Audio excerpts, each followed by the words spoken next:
The message came at midnight. 3 words that turned Serena Vale's world to ash. She's having his baby. In the penthouse overlooking Chicago's glittering skyline, the wife of the city's most feared crime boss stared at the photo of another woman's ultrasound. Dominic Rourke had built an empire on loyalty, demanded it from everyone who worked for him, killed for it. But he'd given Serena something far more dangerous than betrayal. He'd given her a reason to burn everything down. If you want to see how a queen destroys a king without lifting a blade, stay until the end. Hit that like button and drop your city in the comments.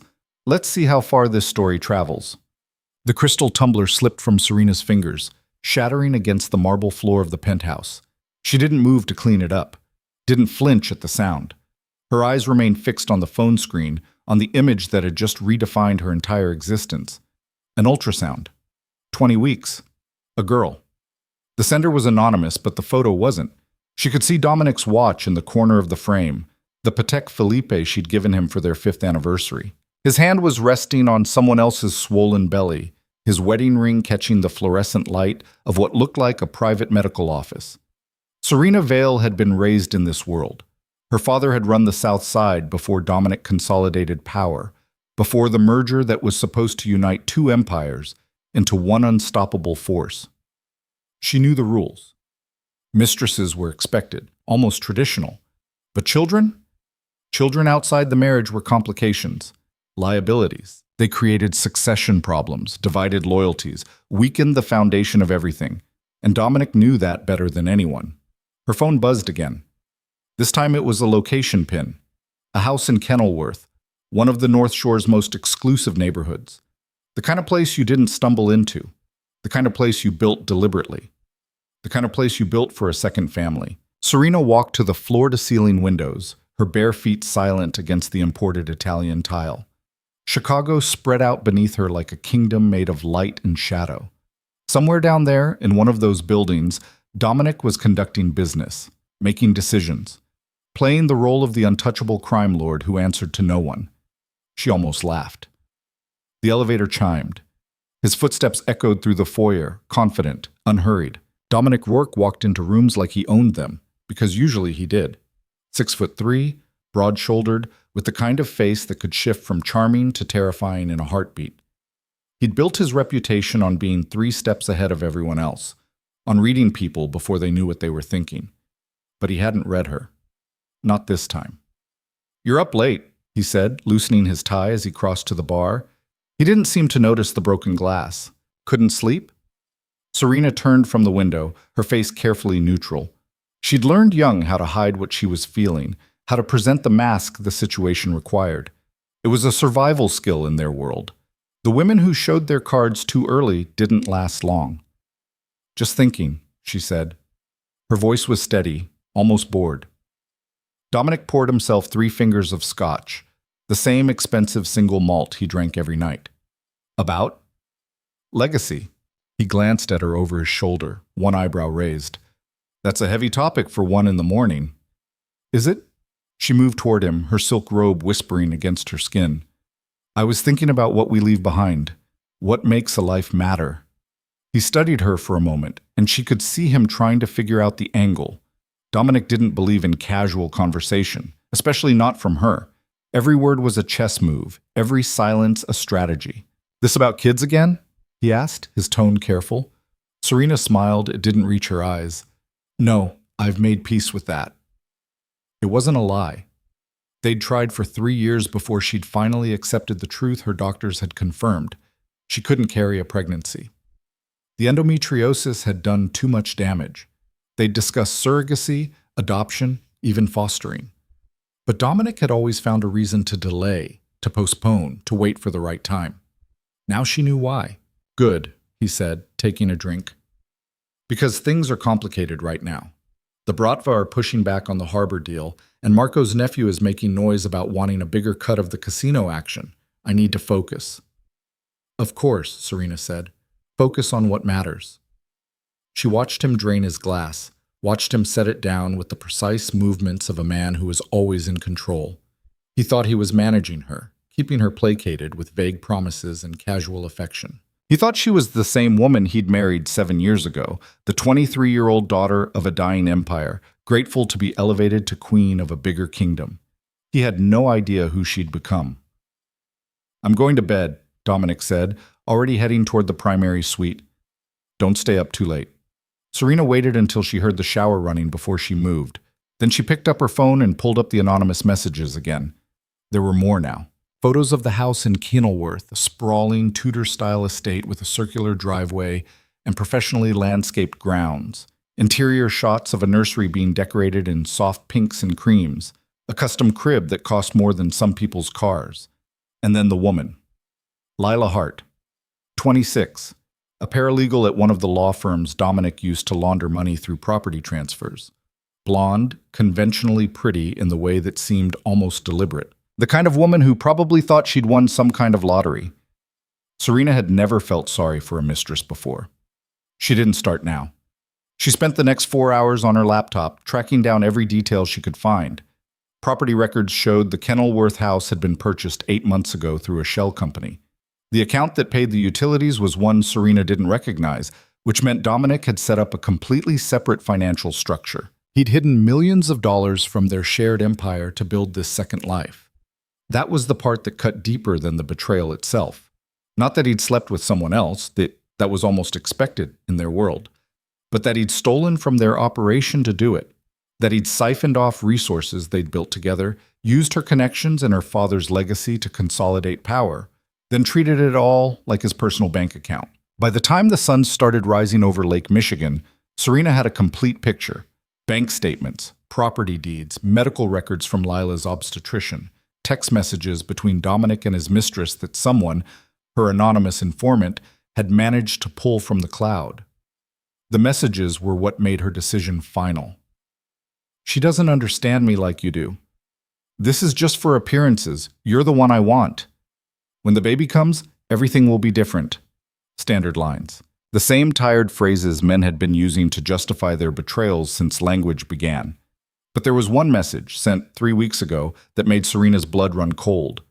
"Once I solidify the council vote, I won't need her family's connections anymore. We can be more open." He was planning to cut her out, to use her to secure his position, then discard her like she was nothing. Like the 7 years they'd spent building this empire together meant nothing. Like she was just another asset to be liquidated when she'd outlived her usefulness. Serena closed her laptop and walked back to the windows. The city was waking up now, morning traffic starting to clog the streets below. Normal people heading to normal jobs, living normal lives where the worst thing they had to worry about was being late to a meeting or forgetting to pick up milk. She'd never wanted a normal life. She'd been raised for this. Trained from childhood to understand power dynamics, to read situations, to know when to speak and when to be silent. Her father had groomed her to be the power behind the throne, the strategic mind that turned ambition into empire. But Dominic had made a mistake. He'd assumed that being the power behind the throne was all she could ever be, that she'd be content to let him wear the crown while she worked in the shadows. He was about to learn the difference between a queen consort and a queen in her own right. The shower shut off. Serena heard Dominic moving around the bedroom, getting dressed for another day of playing king. She slipped her phone into her robe pocket and composed her face into the expression he expected. Pleasant, supportive, undemanding. When he emerged, she was sitting at the breakfast table their housekeeper had set, sipping coffee and reading the Tribune like this was any other morning. "Sleep well?" she asked. "Well enough?" He grabbed a piece of toast, already distracted by something on his phone. "I've got meetings all day.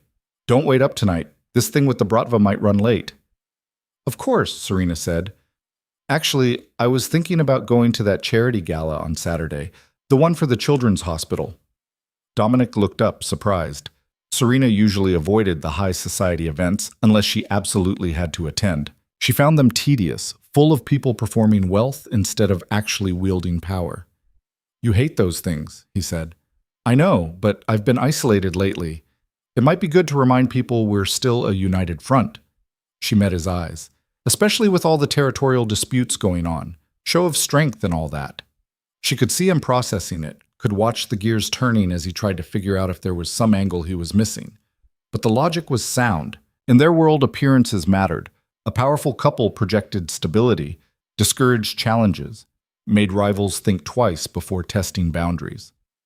Fine, he said finally. I'll have Marcus arrange security. Marcus Chen was Dominic's head of security, a former Marine who'd saved Dominic's life in a warehouse shootout 5 years ago.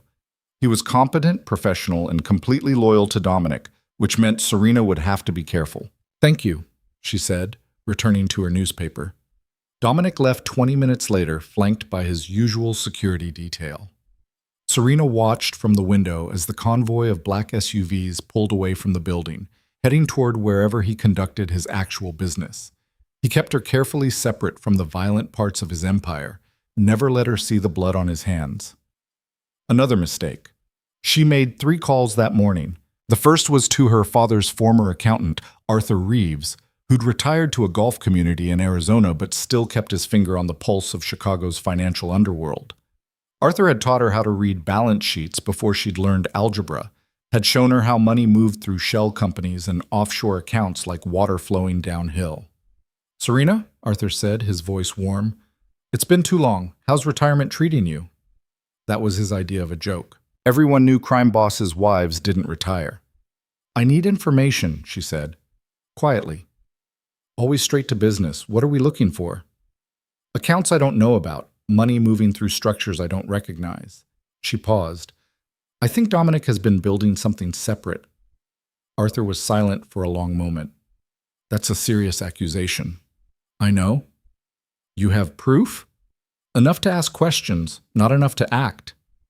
"Send me what you have. Give me 48 hours. The second call was to her cousin Elena, who worked for the FBI's Organized Crime Division. They'd grown up together, had stayed close even as their lives diverged. Serena into the criminal empire, Elena into the law enforcement trying to dismantle it. It was an unusual relationship, but it worked because they both understood the value of information. "Please tell me you're finally ready to testify," Elena said when she answered. "You know better than that." "A girl can hope." There was the sound of a door closing, then Elena's voice dropped. "What do you need?" "Background on someone." "Lila Hart, 26, works at Whitfield and Associates downtown." "The law firm?" "Serena, if you're looking into one of Dominic's money laundering operations..." "I'm not. This is personal." Elena understood what that meant. "I'll see what I can find. But if this goes sideways, I can't protect you." "I'm not asking you to." The third call was the most dangerous. Serena scrolled through her contacts until she found a name she hadn't dialed in almost 3 years. Viktor Kozlov. He was Bratva, second in command to the Russian mob's operations in Chicago. He was also someone who'd made it very clear at multiple events and meetings that he thought Dominic was overextended and vulnerable. "Mrs. Rourke," Victor said when he answered. His accent was thick, his tone amused. "This is unexpected." "I have a proposition," Serena said, "but it requires discretion." "Discretion is expensive. I'm aware. Are you interested?"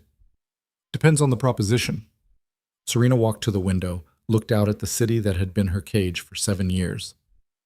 "What would you say if I told you Dominic is about to make a very stupid decision, one that could destabilize his entire operation?" Victor laughed. "I would say I am very interested in hearing more." "Not over the phone.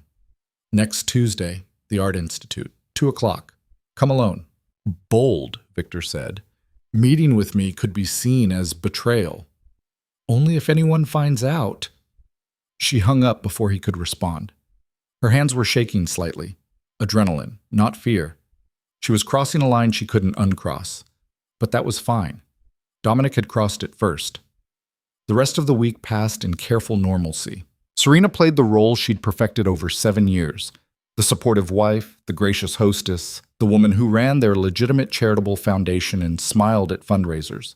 She attended a board meeting for one of their front companies, had lunch with the wives of Dominic's lieutenants, approved the caterer for an upcoming event. And every night, after Dominic fell asleep, she worked. Arthur sent his report on Thursday. It was worse than she'd thought. Dominic had been siphoning money for almost 2 years, long before Lila got pregnant. He'd set up an entire parallel financial structure, accounts in the Caymans, property holdings in 3 states, investment portfolios she'd never heard of. He'd stolen close to $40 million from their operation. $40 million that should have been reinvested in their territories, used to pay off officials and grease the wheels that kept their empire running smoothly. $40 million that represented hundreds of hours of her work, her negotiations, her strategic planning. Elena's report came Friday morning. Lila Hart was exactly what she appeared to be, a mid-level paralegal with student loans and a modest apartment in Wicker Park. At least that had been her life until 8 months ago. Now she lived in Kenilworth, drove a Mercedes, and wore jewelry that cost more than her annual salary. But there was something else. Lila's father had died in a construction accident 15 years ago. The company responsible had been a subsidiary of a larger firm, one that, according to Elena's notes, had eventually been acquired by a holding company in Dominic's portfolio. Serena stared at that detail for a long time. Had Dominic sought Lila out? Had he seen her as some kind of redemption project? A way to make amends for something his business had indirectly caused? Or was it just coincidence, the kind of cosmic joke the universe liked to play? It didn't matter. The outcome was the same. Saturday arrived. Serena spent 3 hours getting ready for the gala, working with her stylist to create an image that would send exactly the right message. She chose a floor-length gown in deep crimson, bold, commanding, impossible to ignore. Jewelry was kept simple. Diamond earrings, her wedding ring, nothing else. Hair swept back in a severe chignon that showed off her bone structure. When she looked in the mirror, she didn't see a crime boss's wife. She saw something more dangerous. Dominic was in his study when she came downstairs. He looked up from his laptop, and something flickered across his face. Surprise, maybe, or appreciation. She'd stopped dressing like this for him years ago, had defaulted to elegant neutrals that let her blend into the background. "You look stunning," he said. "Thank you." She picked up her clutch. "Are you ready?" The gala was being held at the Drake Hotel, one of Chicago's oldest and most prestigious venues. The ballroom was filled with the city's elite, politicians, business leaders, socialites, and the handful of criminals wealthy enough to buy their way into legitimacy. Serena recognized most of them, had attended dozens of events just like this one, but tonight felt different. Tonight she was hunting. She spotted Lila almost immediately. The girl was wearing a soft pink dress that showed off her pregnancy, her blonde hair falling in loose curls around her shoulders. She stood near the bar, alone, looking uncomfortable in the way people do when they're out of their depth. "Excuse me," Serena said to the mayor's wife, who'd been droning on about some charity project. "I need to powder my nose." She crossed the ballroom slowly, letting people stop her, engaging in brief conversations that kept her moving in Lila's direction. When she finally reached the bar, she stood close enough to be noticed, but not so close it seemed deliberate. Lila glanced at her, then did a double take. Recognition flooded her face, followed quickly by panic. "Sparkling water," Serena told the bartender. Then she turned to Lila with a smile that didn't reach her eyes. "I love your dress. Who's the designer?" I don't." Lila's hand went to her stomach protectively. "Excuse me." She tried to move away, but Serena stepped into her path. Not aggressively, just enough to make it awkward for her to leave without causing a scene. "We haven't been properly introduced," Serena said quietly. "I'm Serena Rourke. I believe you know my husband." The color drained from Lila's face. "Please, I don't want any trouble." "Neither do I. I just want to understand." Serena's voice was conversational, pleasant.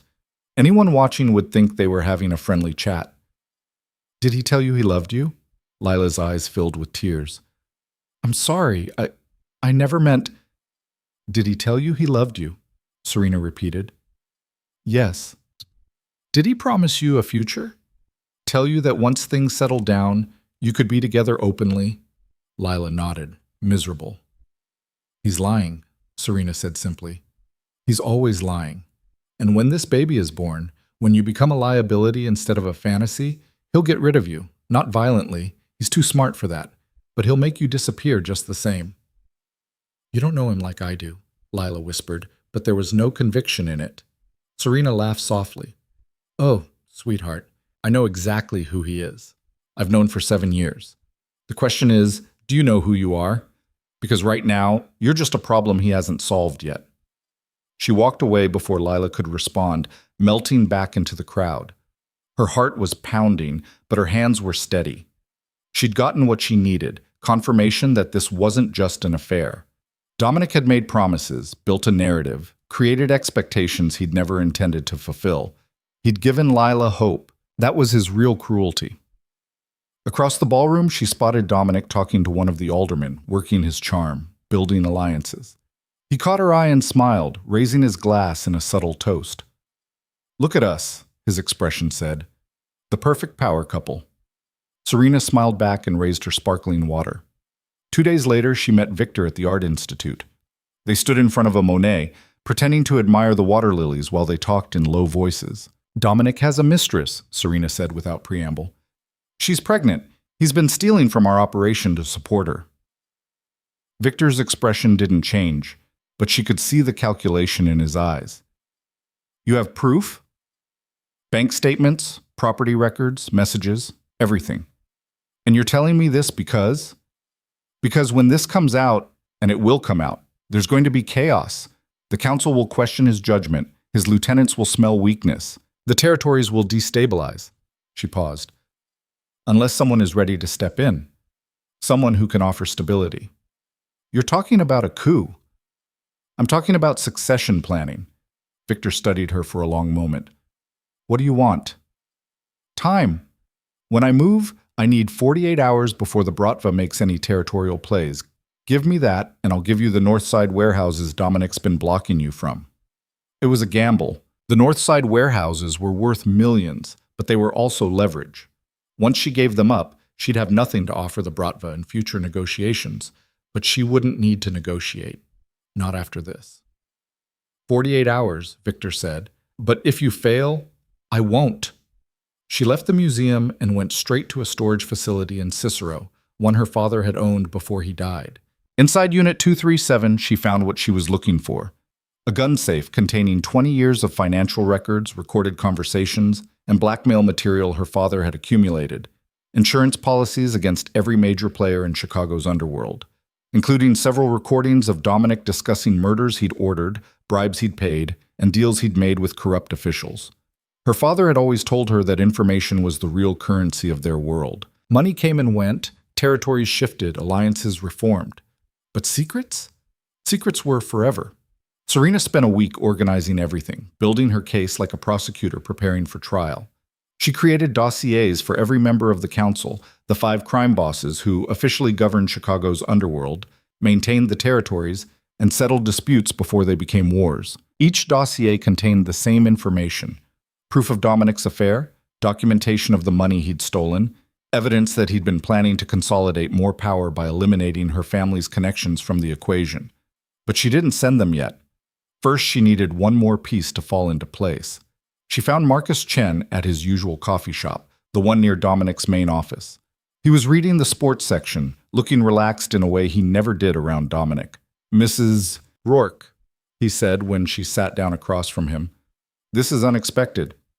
Walk with me." They left the coffee shop and headed toward Millennium Park. It was a cold November morning, and the park was mostly empty except for a few determined joggers. "How long have you known about Lila?" Serena asked. Marcus didn't insult her by pretending confusion. "About 6 months, since he assigned me to set up security at the Kenilworth house." "And you didn't think I should know?" "Not my place to get involved in personal matters." Serena stopped walking and turned to face him. "What if I told you Dominic is planning to restructure the organization, that he's going to phase out half the old guard, including several people who've been loyal to him since the beginning?" Marcus's expression shifted slightly. "I'd say that sounds like bad business." "It is, because those people won't go quietly, and when they push back, there's going to be blood." She paused. "Your blood, probably. You're head of security. When things go sideways, you're the one who'll be standing between Dominic and the people who want him dead." "What do you want from me?" "Nothing. I just want you to understand that loyalty is a two-way street, and when someone stops being loyal to you, you don't owe them anything anymore." She walked away, leaving him to process that. Marcus was smart enough to read between the lines, to understand that she was offering him an out before everything collapsed. 3 days later, she got a text from an unknown number. "I'm listening?" Serena smiled. The next council meeting was scheduled for the following Tuesday. Dominic was planning to propose an expansion into territory currently controlled by the Irish mob, a move that would require significant resources, and unanimous council support. He'd been working those phones for weeks, building consensus, calling in favors. He thought he had the votes locked. Monday night, Serena invited him to dinner at home. She cooked, something she rarely did anymore, making his favorite meal of steak and roasted vegetables. She opened a bottle of wine he'd been saving, lit candles, created an atmosphere of intimacy they hadn't had in months. "What's the occasion?" Dominic asked, clearly suspicious. "Does there need to be an occasion for me to cook dinner for my husband?" He relaxed slightly. "I suppose not. It's just been a while." They ate slowly, talking about meaningless things, the weather, renovations she was considering for the penthouse, his upcoming trip to New York, surface conversation that required no real thought or emotion. After dinner, they moved to the living room. Dominic poured himself a scotch while Serena curled up on the couch with tea. "How are you feeling about tomorrow's meeting?" she asked. "Confident I've got the votes?" "All 5? "All 5. Serena nodded slowly. "And after? Once you have the Irish territory, what's next?" Dominic settled into his chair, pleased to talk strategy.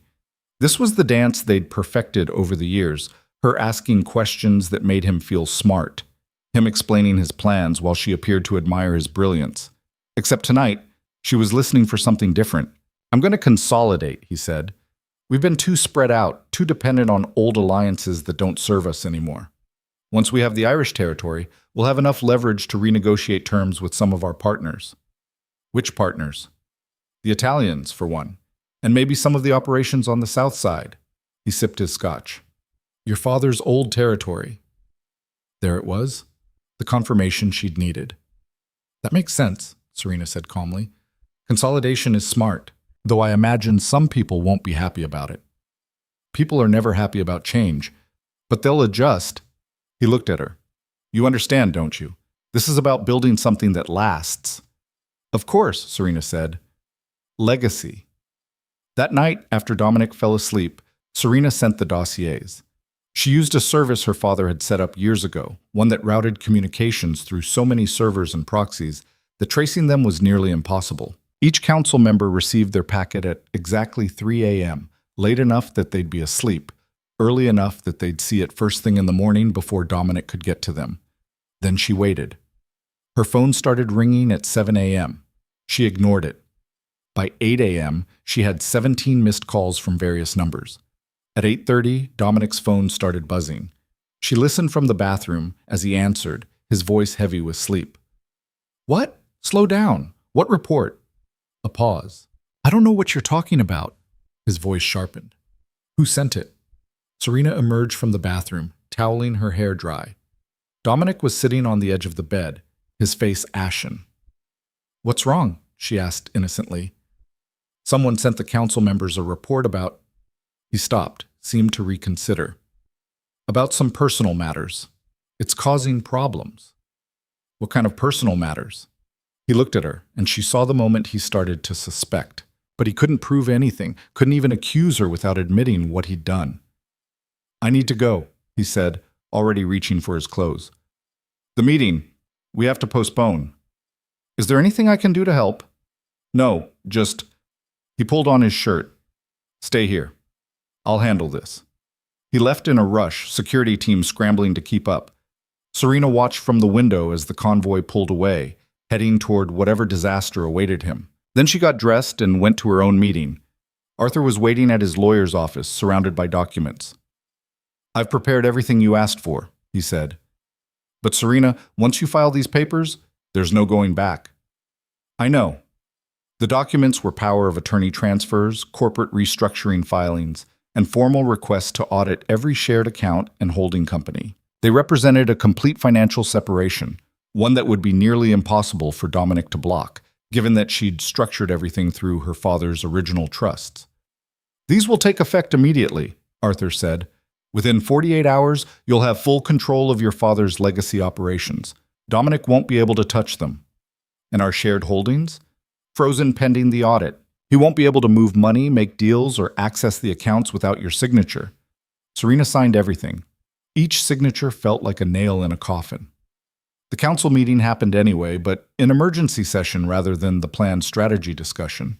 Serena wasn't invited, Wives rarely were, but she had sources who reported back. Dominic tried to deny everything, tried to frame it as a personal matter that had nothing to do with business. But the evidence was overwhelming, and the questions it raised were impossible to ignore. If he'd hidden this, what else had he hidden? If he'd stolen from the general fund, could the council trust their own accounts were secure? And then there was the strategic question. Why would he build a completely separate financial structure unless he was planning to break away from the council? Unless he was preparing for something bigger? The meeting ended without a vote on the Irish territory expansion. Dominic was ordered to appear before the full council in 1 week to address the accusations formally. He came home that night looking 10 years older. "They're calling it a tribunal," he said, pouring himself a drink with shaking hands. "A formal investigation." "Into what?" Serena asked, though she knew. "Everything. My finances, my decision-making, my loyalty to the council." He drained the glass and poured another. "Someone is trying to destroy me." "Who would do that?" He laughed bitterly. "Take your pick. The Irish, the Italians, the Bratva. Hell, half the council has been looking for an excuse to take me down." "What are you going to do?" Dominic looked at her, and she saw genuine fear in his eyes for the first time since she'd known him. "I'm going to fix it. I have to." Over the next week, she watched him spiral.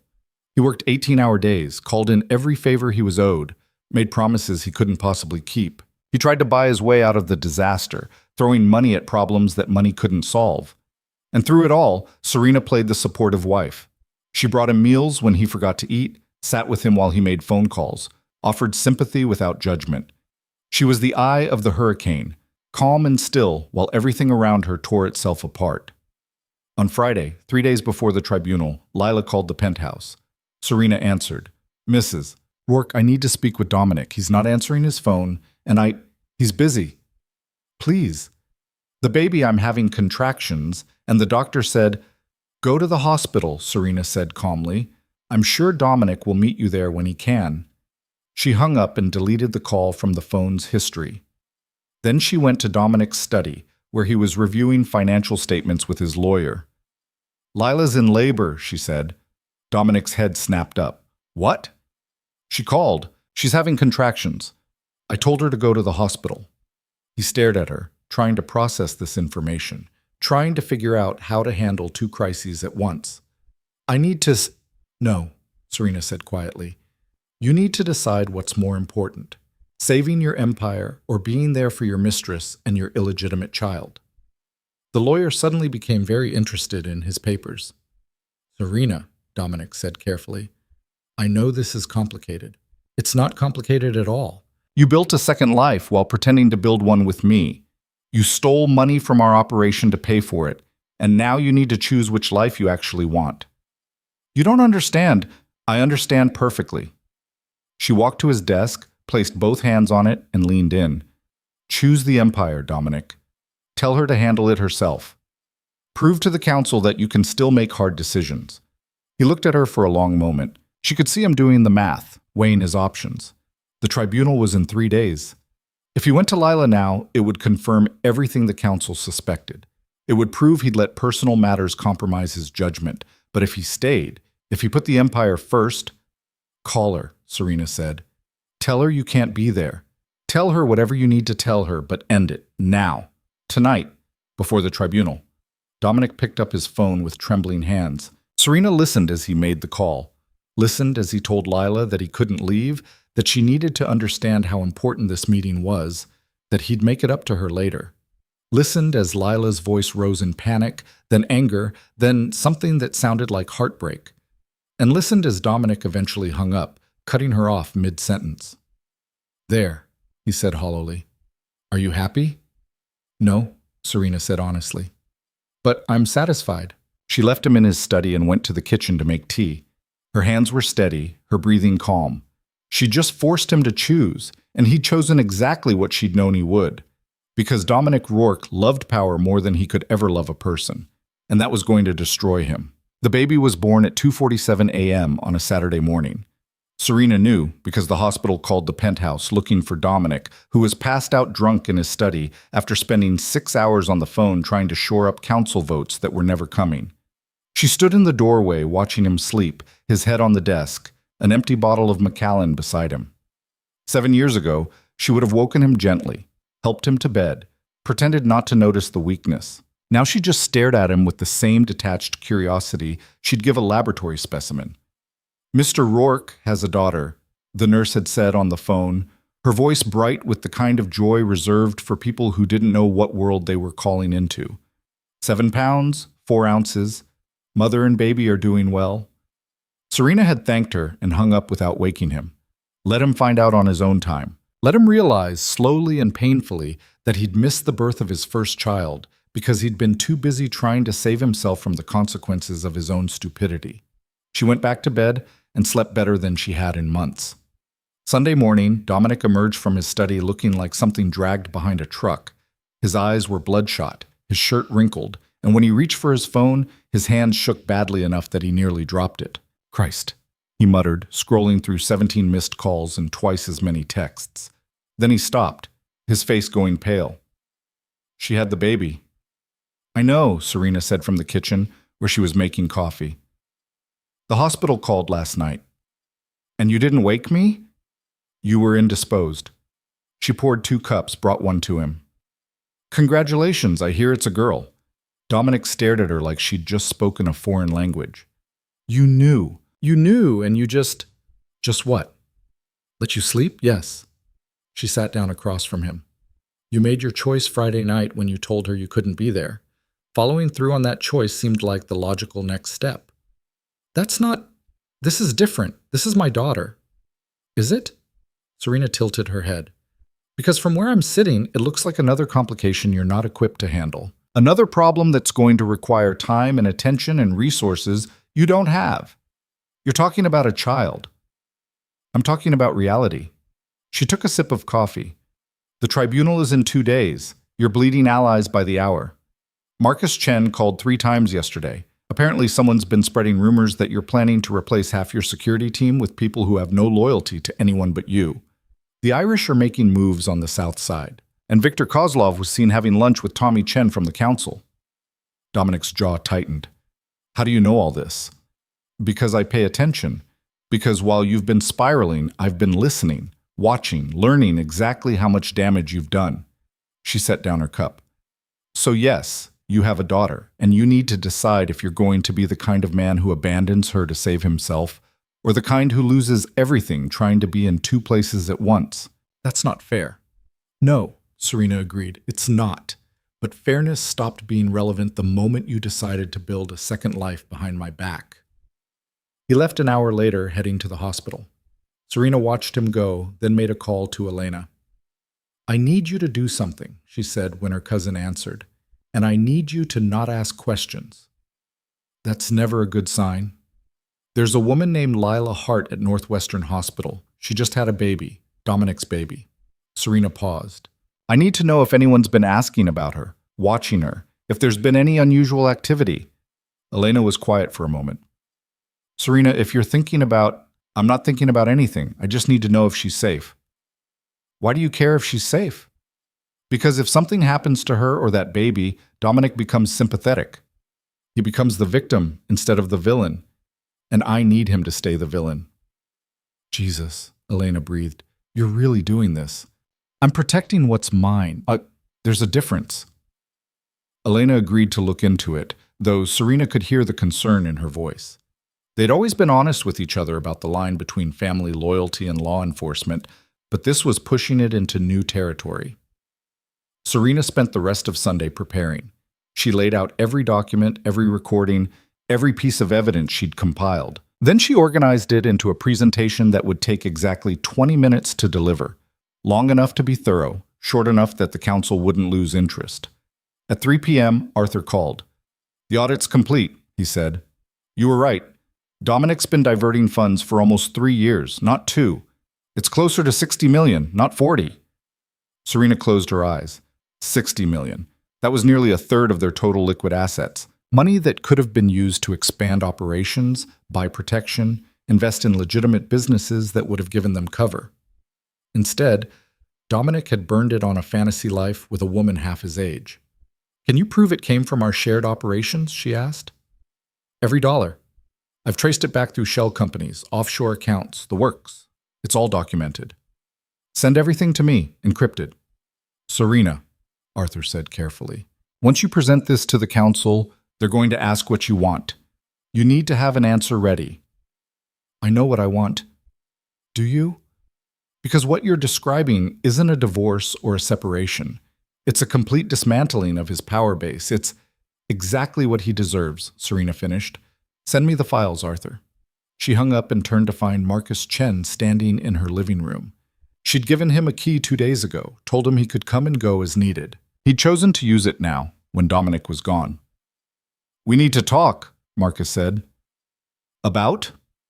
About what happens after the tribunal. About who runs security when this all shakes out. He moved to the window, looking out at the city. Dominic's been making calls, trying to consolidate loyalty. He's offering promotions, bigger cuts, all the usual promises. And nobody's buying it. Half the guys think he's lost his mind, and the other half think he's about to get them all killed. Marcus turned to face her, but they're scared. Because if Dominic goes down, they don't know what comes next. What comes next is stability, Serena said. What comes next is someone who actually understands how to run an organization without letting their ego destroy it. You. Me. Marcus studied her for a long moment. You know the council won't give you his seat. They've never had a woman at that table.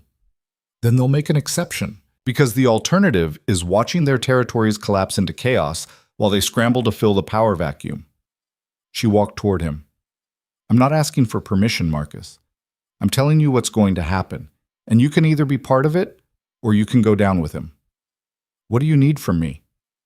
I need you to keep the security team neutral. No matter what Dominic promises them, no matter what threats he makes, I need them to stand down. Can you do that? For how long? 48 hours? After the tribunal, it won't matter anymore. Marcus nodded slowly. Okay, but if this goes wrong, it won't. He left through the service entrance, the same way he'd come. Serena watched him go, then returned to her preparations. She was running on adrenaline and coffee, sleeping 3 hours a night, but she couldn't afford to slow down. Not now. Not when everything was finally falling into place. Dominic came home late that night, smelling like hospital antiseptic and something that might have been tears. He went straight to the bar and poured himself 4 fingers of scotch. She's perfect, he said quietly. Tiny. Red hair like her mother. 10 fingers, 10 toes. Perfect. Serena didn't respond. I held her, Dominic continued. Just for a few minutes before Lila's mother arrived and made me leave. But I held her and she... He stopped, his voice breaking. She wrapped her hand around my finger. Babies do that. It's a reflex. He turned to look at her, his eyes red-rimmed. Don't you feel anything, even a little bit? I feel a lot of things, Serena said. Anger, betrayal, satisfaction that your choices are finally catching up with you. But sympathy for you? No, I don't feel that at all. She's innocent in this. The baby didn't ask to be born into this mess. Neither did I ask to be married to a man who'd rather build a second family than face the one he already had. She stood up. But here we are. You made your choices, Dominic. Now you get to live with them. The tribunal is in 36 hours. I suggest you prepare. She went to bed, leaving him alone with his scotch and his guilt. Through the bedroom door, she could hear him moving around, making phone calls, his voice getting progressively more desperate as the night wore on. By Monday morning, the situation had deteriorated further.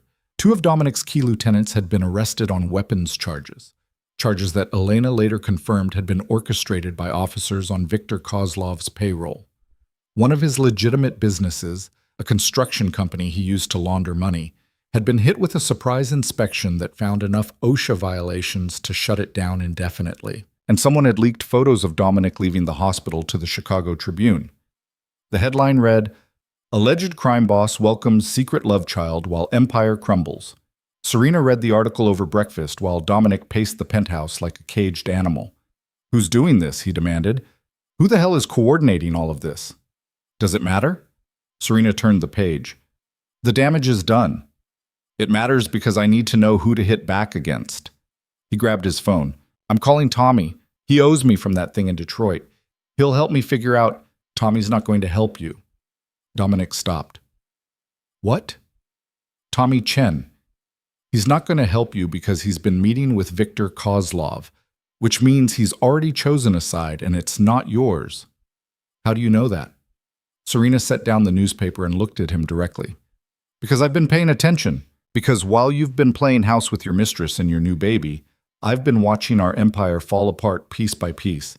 And I've been documenting every move, every betrayal, every person who's decided you're not worth backing anymore. Dominic's face went pale. What are you saying? I'm saying you're alone. Marcus won't take your calls. Your lieutenants are either under arrest or looking for new employment. The council members you thought were allies are suddenly unavailable for meetings. Even your lawyer stopped returning your messages yesterday. That's not... You're lying. Am I? Call them. Right now. Call every single person you think you can count on and see how many actually pick up. She stood up. Or save yourself the embarrassment and accept that you've already lost. I haven't lost anything, Dominic said, but there was no conviction in it. The tribunal is tomorrow. I'll explain everything. They'll understand that this was personal, that it doesn't affect my ability to... To what? Run an organization? You stole $60 million, Dominic. $60 million that belonged to all of us, and you burned it on a house and a woman and a life you could never actually have. You think the council is going to forgive that? 60? He looked genuinely shocked. No, it was maybe 30, 35 at most. It was 60. Arthur traced every dollar. Would you like to see the receipts? Dominic sat down heavily, the fight draining out of him. This is you. You're the one who's been... Yes, Serena said simply. This is me, finally doing what I should have done years ago. Why? If you're so unhappy, why not just leave? Why destroy everything? Because you were going to destroy me first. She picked up her coffee cup. I saw the messages, Dominic. The ones where you talked about cutting out my family's connections once you had the council vote, where you discussed making me irrelevant, so I decided to make you irrelevant first. He stared at her like he was seeing her for the first time. I never meant... Those were just contingency plans. In case things didn't work out. In case I became a liability, you mean. In case I stopped being useful. She finished her coffee. The tribunal is at 3 p.m. tomorrow. I suggest you get your story straight, because you're not fighting an accusation anymore. You're fighting for survival. The next 24 hours passed in a blur of preparation and positioning. Serena met with each council member privately, presenting her evidence, making her case. She didn't ask for Dominic's seat directly. That would have seemed too ambitious, too threatening. Instead, she positioned herself as the solution to a problem they all shared. I can stabilize the territories, she told Viktor Kozlov over coffee in a restaurant where no one would recognize them. I have the connections, the knowledge, the strategic mind.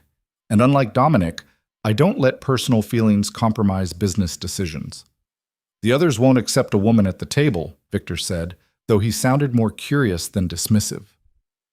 They'll accept whoever keeps the peace and protects their interests. Gender is irrelevant when the alternative is chaos. She made similar arguments to Tommy Chen, to Marco Delgado, who ran the casino operations, to the others. Each conversation was carefully calibrated to their specific concerns, their individual ambitions.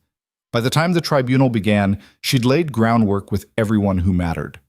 The meeting was held in a private dining room at a restaurant the council owned, one where they could talk freely without worrying about surveillance. Serena wasn't invited to attend. This was Dominic's hearing, his chance to defend himself. But she'd made sure her evidence would speak for her. She waited in the penthouse, watching the clock tick toward 3 p.m. At 3:15, her phone rang. It was Arthur. They're reviewing the financial documents now, he said. Dominic tried to claim the money was invested in legitimate expansion opportunities, but when they asked for proof, he couldn't produce anything. What's his defense? He's blaming you, saying you've orchestrated this whole thing out of jealousy over the affair, that you're manipulating the evidence to make him look bad. Serena smiled. And are they believing him? No, because the numbers don't lie, and you've got independent verification from multiple sources. Plus, the photos in the Tribune didn't help his credibility. Arthur paused. Serena, they're talking about removing him entirely. Not just sanctioning him or reducing his territory. Complete removal. Good. You understand what that means? If they vote to remove him, he becomes fair game. Anyone who wants to settle old scores, eliminate a rival, take his territory, they can move on him without council protection. I know. He could be dead within a week. That's not my concern. She stood up and walked to the window. He made his choices. Now he lives with the consequences. The tribunal lasted 4 hours. By 7 p.m., Dominic came home looking like he'd aged a decade. He didn't pour himself a drink this time. He just stood in the middle of the living room, staring at nothing. "They've suspended me," he said finally. 30 days to liquidate my personal holdings and transfer operational control to an interim administrator. He laughed, a broken sound. An interim administrator. They're treating me like a failed business. What did you expect? I expected loyalty. I expected them to remember everything I've done for this city, every war I prevented, every alliance I built. His voice rose. I made half of them. Tommy Chen was running a protection racket out of a dry cleaner when I brought him into the fold. Marco was drowning in debt before I gave him the casino operations. And this is how they repay me? They're repaying you exactly how you would have repaid them if the situation were reversed, Serena said. You taught them that loyalty only matters as long as you're winning. Well, you're not winning anymore. Dominic turned to her, and for the first time she saw genuine hatred in his eyes. You're enjoying this. I'm satisfied with it. There's a difference. What do you want? Really? Because if this is about the affair, if you want me to end things with Lila, it's too late for that. And it was never about her. It was about you treating our marriage, our partnership, our entire empire like it was your personal playground. It was about you making decisions that affected both of us without ever consulting me. It was about you stealing money we earned together to build a life with someone else. I can fix this, Dominic said desperately. Give me time. Let me restructure things, and I can fix all of it. No, Serena said quietly. You can't. Because the problem isn't the affair or the money or even the tribunal. The problem is you. It's always been you. She walked past him toward the bedroom, then stopped. You have 30 days to move out. I'm keeping the penthouse. It's in my name anyway. Serena, we're done, Dominic. We've been done for a long time. I'm just finally saying it out loud. She closed the bedroom door and locked it, listening to him pace on the other side. Eventually, she heard him leave, the elevator chiming as he descended to whatever life he had left. Serena changed into comfortable clothes and poured herself a glass of wine. Then she opened her laptop and began drafting the proposal she'd present to the council in 2 weeks. It was titled, Operational Restructuring and Strategic Succession Planning. MUS. The first line read, In light of recent events, it has become clear that new leadership is required to ensure organizational stability and continued prosperity. She worked through the night, refining every word, anticipating every objection. By dawn, she had a document that laid out exactly how she would run things differently, how she would prioritize sustainable growth over ego-driven expansion, how she would rebuild trust with their allies and eliminate the kind of reckless behavior that had nearly destroyed them. And most importantly, how she would do it all without making the same mistakes Dominic had. When the sun came up over Lake Michigan, painting the sky in shades of pink and gold, Serena finally allowed herself to feel something other than cold calculation. She felt hope. Not for reconciliation or forgiveness or any kind of happy ending with Dominic. That ship had sailed and sunk. But hope for what came next. For the empire she could build without him. For the legacy she would create on her own terms. Her phone buzzed with a text from Marcus. Security team is ready. Just say the word. Serena texted back, Stand by. The real work starts tomorrow. She took a shower, got dressed, and made herself breakfast. At 9 a.m., she had a meeting with the head of one of their legitimate businesses, a tech consulting firm that generated enough real profit to make an excellent cover for money laundering. At 11 a.m., she was having lunch with a city councilwoman who'd been on Dominic's payroll for years. And at 2 p.m., she was meeting with Victor Kozlov again. This time, they met at Navy Pier, walking among tourists and families enjoying the late fall weather. It was the kind of public place where no one would think to look for a meeting between criminals. The council is impressed, Victor said without preamble. Your proposal was thorough, professional. Several members said it was the most strategic thinking they'd seen in years. But But you're still a woman trying to take a seat that's never been held by a woman. That's going to be a problem for some people. Let them have their problem. I'll solve it the same way I solve everything else, by being better than the alternative. Victor smiled. I like you, Serena. I've always liked you. You think like we do, but you're not afraid to innovate. He paused. I'm going to support your bid for Dominic's seat. So will Tommy. That gives you 2 votes out of 5. And the others? Marco is persuadable. He likes stability, and you represent that. The other 2? Victor shrugged. They're old school. They'll vote against you on principle. So I need Marco. You need Marco, which means you need to give him something he wants. Serena had anticipated this. The casino operations expand into the suburbs. We've been blocking development there because Dominic thought it would draw too much attention.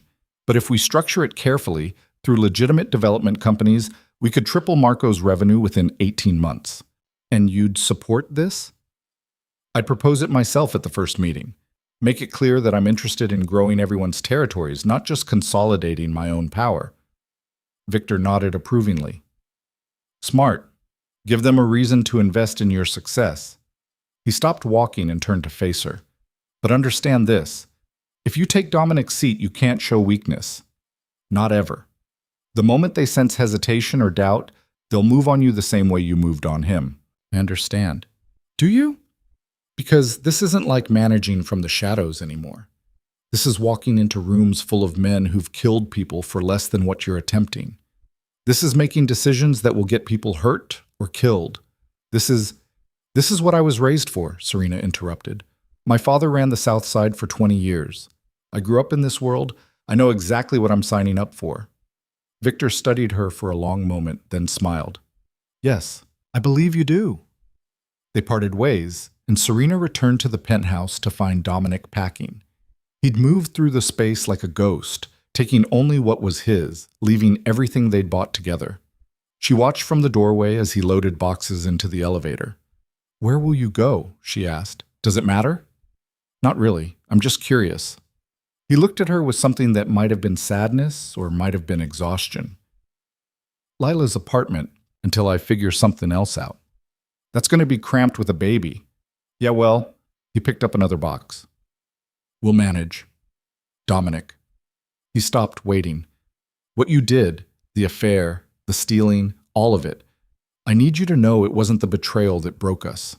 It was the arrogance, the assumption that I'd just accept it, that I'd stay in my place and let you do whatever you wanted. I never thought you'd just accept it, Dominic said quietly.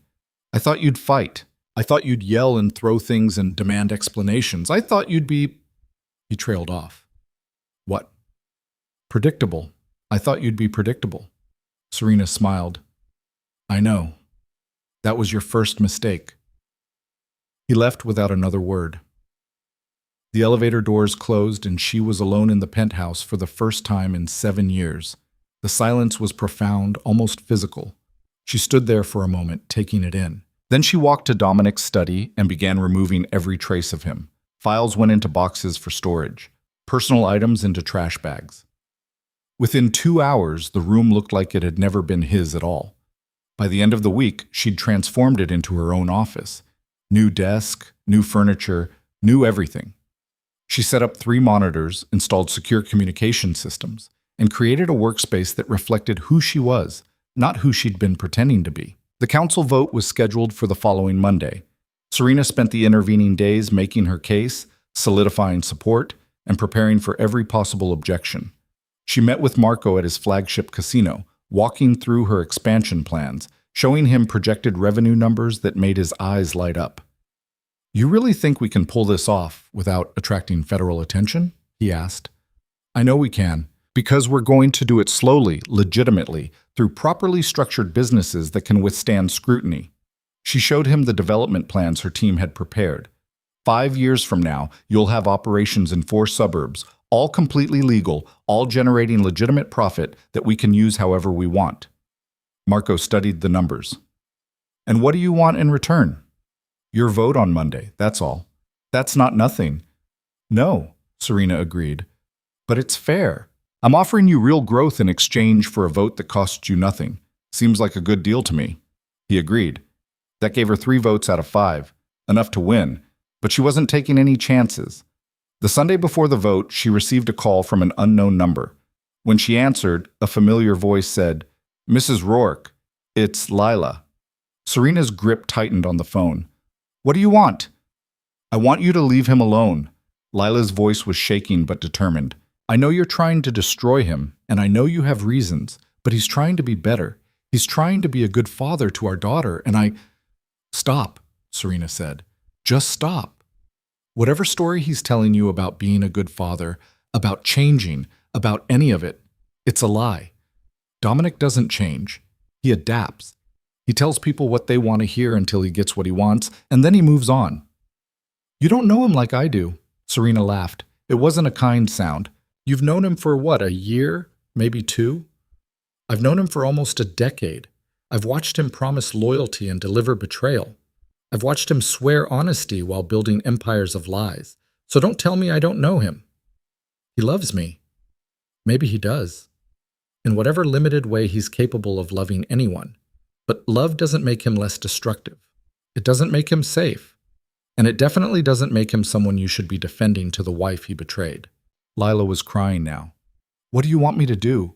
Leave him? Take my baby and just disappear? I want you to protect yourself and your daughter. I want you to understand that Dominic Rourke destroys everything he touches. And the only question is how much damage you're going to let him do before you get out. I can't just—" "Yes, you can. You have a child now. That changes everything. You owe it to her to choose stability over whatever fantasy Dominic sold you." Serena hung up before Lila could respond. Her hands were shaking slightly, and she realized she'd been gripping the phone hard enough to hurt. She poured herself a drink and stood at the window, looking out at the city that was about to become hers in a way it had never been before. Tomorrow, the council would vote, and tomorrow, everything would change. The call from Lila left Serena restless in a way she hadn't anticipated.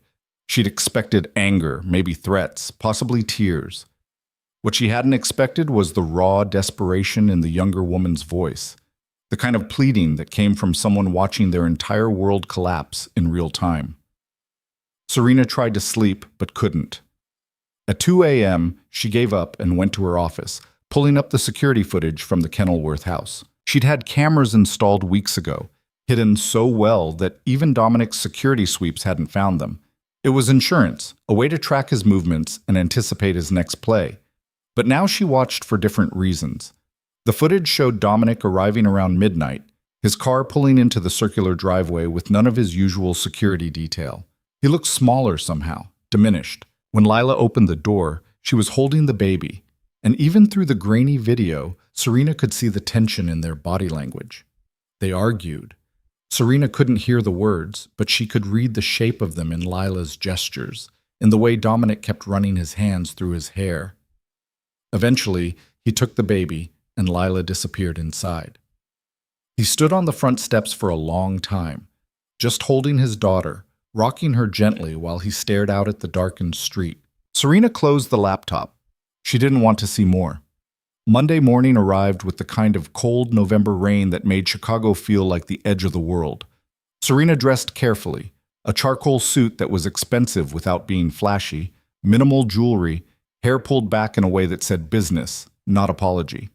She looked at herself in the mirror and saw someone her father would have recognized. The council meeting was scheduled for 2 p.m. at the same restaurant they'd used for the tribunal.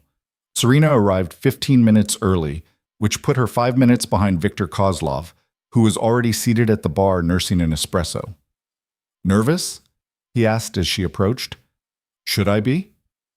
"If you weren't, I'd be concerned about your survival instincts." He gestured to the bartender. "What are you drinking?" "Water. I need a clear head." "Smart." Victor studied her over the rim of his cup. "You know Dominic's going to be here." That made Serena pause. "Why?" "He's suspended." "Because he requested the opportunity to address the council before the vote. They granted it." Victor's expression was unreadable. "Apparently he has something to say." "About?" "If I knew that, I'd tell you. But whatever it is, he thinks it's going to change minds." Victor set down his cup. Be ready for anything. The meeting room was on the second floor, accessed through a private entrance that bypassed the restaurant entirely. When Serena walked in, 4 of the 5 council members were already seated around a heavy oak table that had probably witnessed more violence than most people saw in a lifetime.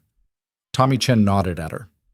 Marco Delgado offered a slight smile. The other 2, Anthony Ricci and James Sullivan, old guard who'd been running their territories since before Serena was born, looked at her like she was something unpleasant they'd stepped in. Mrs. Rourke, Sullivan said, his Irish accent still thick despite 40 years in Chicago. Didn't expect to see you here. I was invited, Serena said calmly, taking a seat near the end of the table, to present my proposal for operational restructuring. Right, that. Ricci leaned back in his chair, arms crossed. The proposal where you think you should run your husband's territory while he's suspended. Ex-husband, Serena corrected. I filed for divorce last week. And it's not about running his territory. It's about stabilizing an organization that's been hemorrhaging resources and credibility. By taking over, Sullivan said, by providing leadership where there currently is none. The door opened and Dominic walked in. He looked worse than he had in the security footage. His suit was wrinkled, his face unshaven, and there were dark circles under his eyes that spoke of nights without sleep. But his spine was straight, and when he looked at the council members, there was still fire in his eyes. Gentlemen, he said, nodding to each of them. His gaze slid past Serena like she wasn't there. Thank you for hearing me out. You've got 10 minutes, Victor said, checking his watch. Make them count. Dominic pulled a folder from his briefcase and placed it on the table. What you're looking at is evidence that my wife, ex-wife, has been systematically undermining this organization for months. She's made deals with the Bratva without council approval. She's diverted funds to offshore accounts that only she can access. And she's been feeding information to the FBI through her cousin, Special Agent Elena Navarro. The room went very still. Serena felt her pulse spike, but she kept her face neutral. That's a lie. Is it? Dominic opened the folder, spreading photographs across the table. Because these photos show you meeting with Victor Kozlov at Navy Pier last week. And these bank statements show transfers to accounts in the Caymans that match the timeline of when my money supposedly went missing. Victor picked up one of the photos, examined it, then set it down without comment. Tommy and Marco exchanged glances. The FBI allegation, Sullivan said slowly. You have proof? I have phone records showing regular calls between Serena and Elena Navarro. I have surveillance logs showing multiple meetings at public locations where they thought they wouldn't be noticed. Dominic looked directly at Serena for the first time. And I have testimony from people who've heard her discuss providing information in exchange for protection.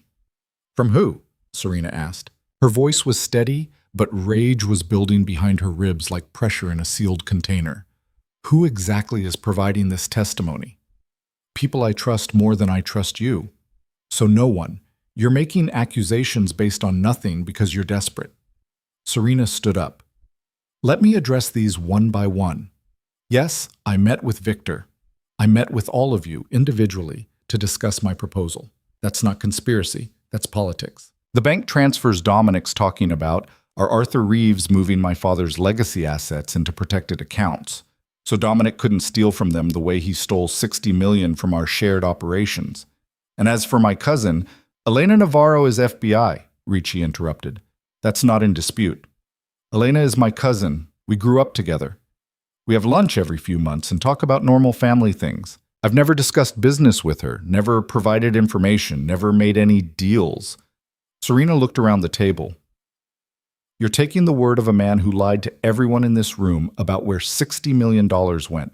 A man who built a second family while pretending to be loyal to his first.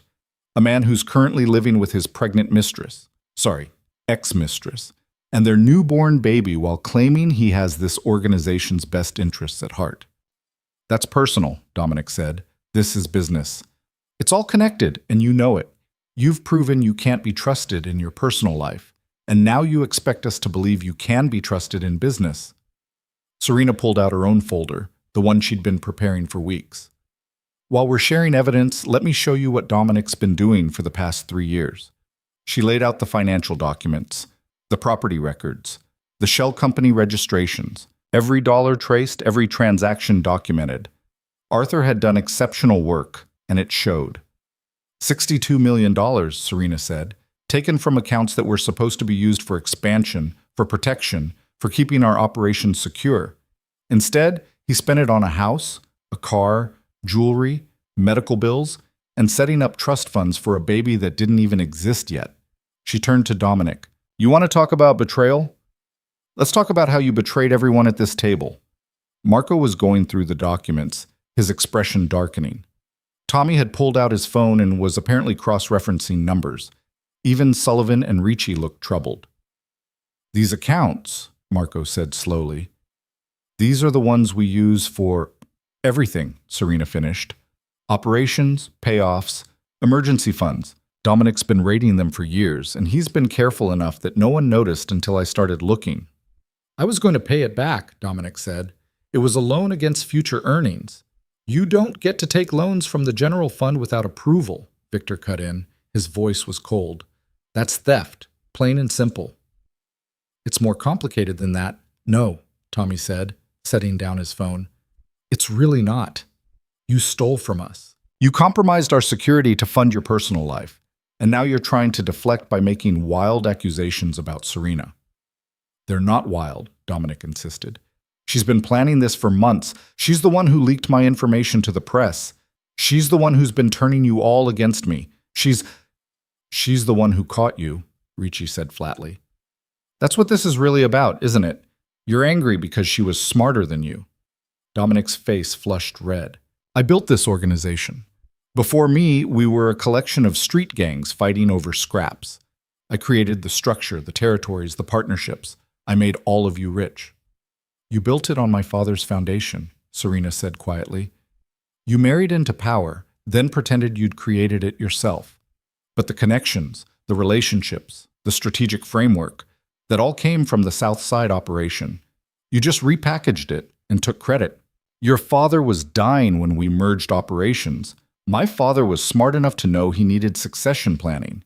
He thought you'd honor his legacy, protect his daughter, build something that would last. Instead, you used it all as a stepping stone to your own ambitions. The room fell silent. Serena could see the council members processing everything, weighing the evidence against their own interests. This was the moment where everything would either come together or fall apart. Finally, Victor spoke. I've heard enough. Let's vote. Wait, Dominic said. You can't seriously be considering... The motion is to transfer operational control of Dominic Rourke's territories and assets to Serena Vale, pending a full restructuring review. All in favor? Victor's hand went up immediately. Tommy raised his hand. Marco hesitated for just a moment, then raised his as well. 3 votes. Serena had won. Sullivan and Ricci sat with their hands down, but it didn't matter. The majority had spoken. Motion carries, Victor said. Effective immediately, Serena Vale assumes control of all operations previously managed by Dominic Rourke. A full accounting of assets and territories will be completed within 30 days, at which point we'll vote on permanent assignment. Dominic stood up so fast his chair fell over. You can't do this. We just did, Marco said. Sit down, Dominic. I won't let her destroy everything I've built. You already destroyed it, Tommy cut in. We're just cleaning up the mess. Dominic looked around the table, and Serena saw the moment he realized he'd truly lost. The power, the respect, the fear he'd commanded for years, all of it gone in a single vote. This isn't over, he said, looking directly at Serena. Yes, she said calmly. It is. He left without another word, and the slamming door echoed through the room like a gunshot. The rest of the meeting was procedural. Serena presented her restructuring plan, answered questions about her approach to territorial management, outlined her strategy for rebuilding relationships with their allies. The council approved it with minimal discussion. They wanted stability, and she was offering exactly that. By 4 p.m., it was done. Serena walked out of that room with control of an empire worth hundreds of millions of dollars. She should have felt victorious, triumphant, something. Instead, she just felt tired. Marcus was waiting in the parking garage, leaning against one of the SUVs that used to be Dominic's security detail. How'd it go? I won, Congratulations. He didn't sound surprised. What do you need from me? I need you to lock down the Kenilworth house. No one in or out without my approval. I need inventory of every safe house, every weapons cache, every piece of property Dominic controlled. And I need a list of everyone on the payroll who might still be loyal to him. Marcus pulled out his phone and started making notes. You expecting him to fight back? I'm expecting him to do something stupid because his ego won't let him accept losing. So yes, I'm expecting a fight. What about the girl, Lila? Serena paused. She'd been so focused on Dominic that she'd almost forgotten about his mistress and their baby. Put protection on her. Discreet. I don't want her to know she's being watched, but I want to know if anyone approaches her. You think someone's going to use her to get to you? I think she's a vulnerability, and vulnerabilities get exploited. I'd rather prevent that than deal with the fallout. Marcus nodded and headed to his vehicle. Serena stood in the parking garage for a moment, listening to the echo of car engines and the distant sound of Chicago traffic. Then she got into her own car, not the one she'd shared with Dominic, but a new one she'd purchased last week, and drove home. The penthouse felt different when she walked in. Bigger, maybe, or emptier. She couldn't decide which. She poured herself a drink and called Arthur. I heard, he said when he answered. Congratulations. Thank you. How quickly can you move on the asset transfers? I can start tomorrow.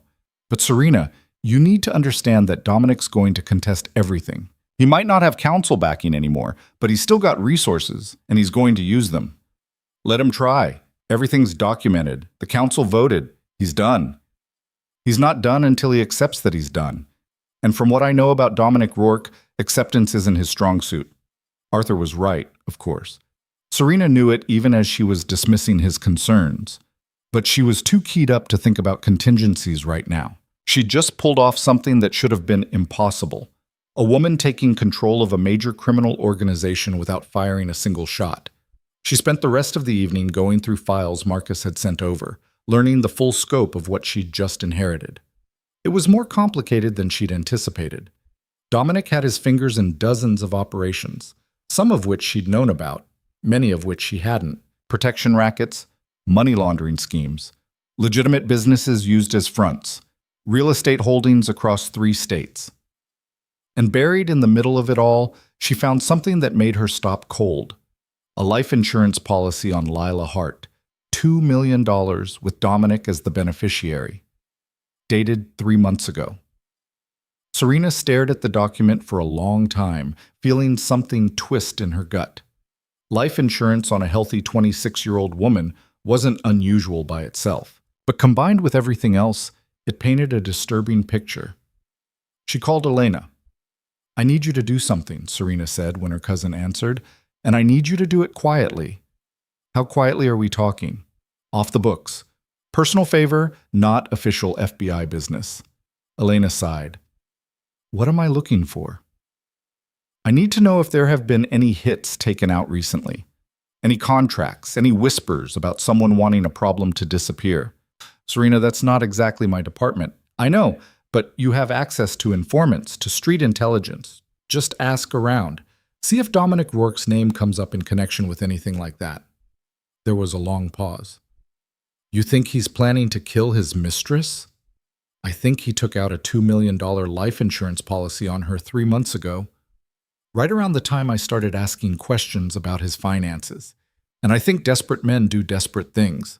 If he is planning something and I find out about it, I have to report it. You understand that? I understand. Just find out what you can. Serena hung up and immediately called Marcus back. I need security on Lila doubled, and I need someone inside the house. A nanny, a housekeeper, I don't care. Someone who can report back if anything unusual happens. You really think he'd go after the mother of his child? I think he'd do whatever it takes to eliminate problems. And right now, she's a problem. She's a witness to his indiscretion, a drain on resources he doesn't have, and a potential liability if she ever decides to talk to the wrong people. Marcus was quiet for a moment. I'll handle it. The next few days passed in a blur of meetings and reorganization.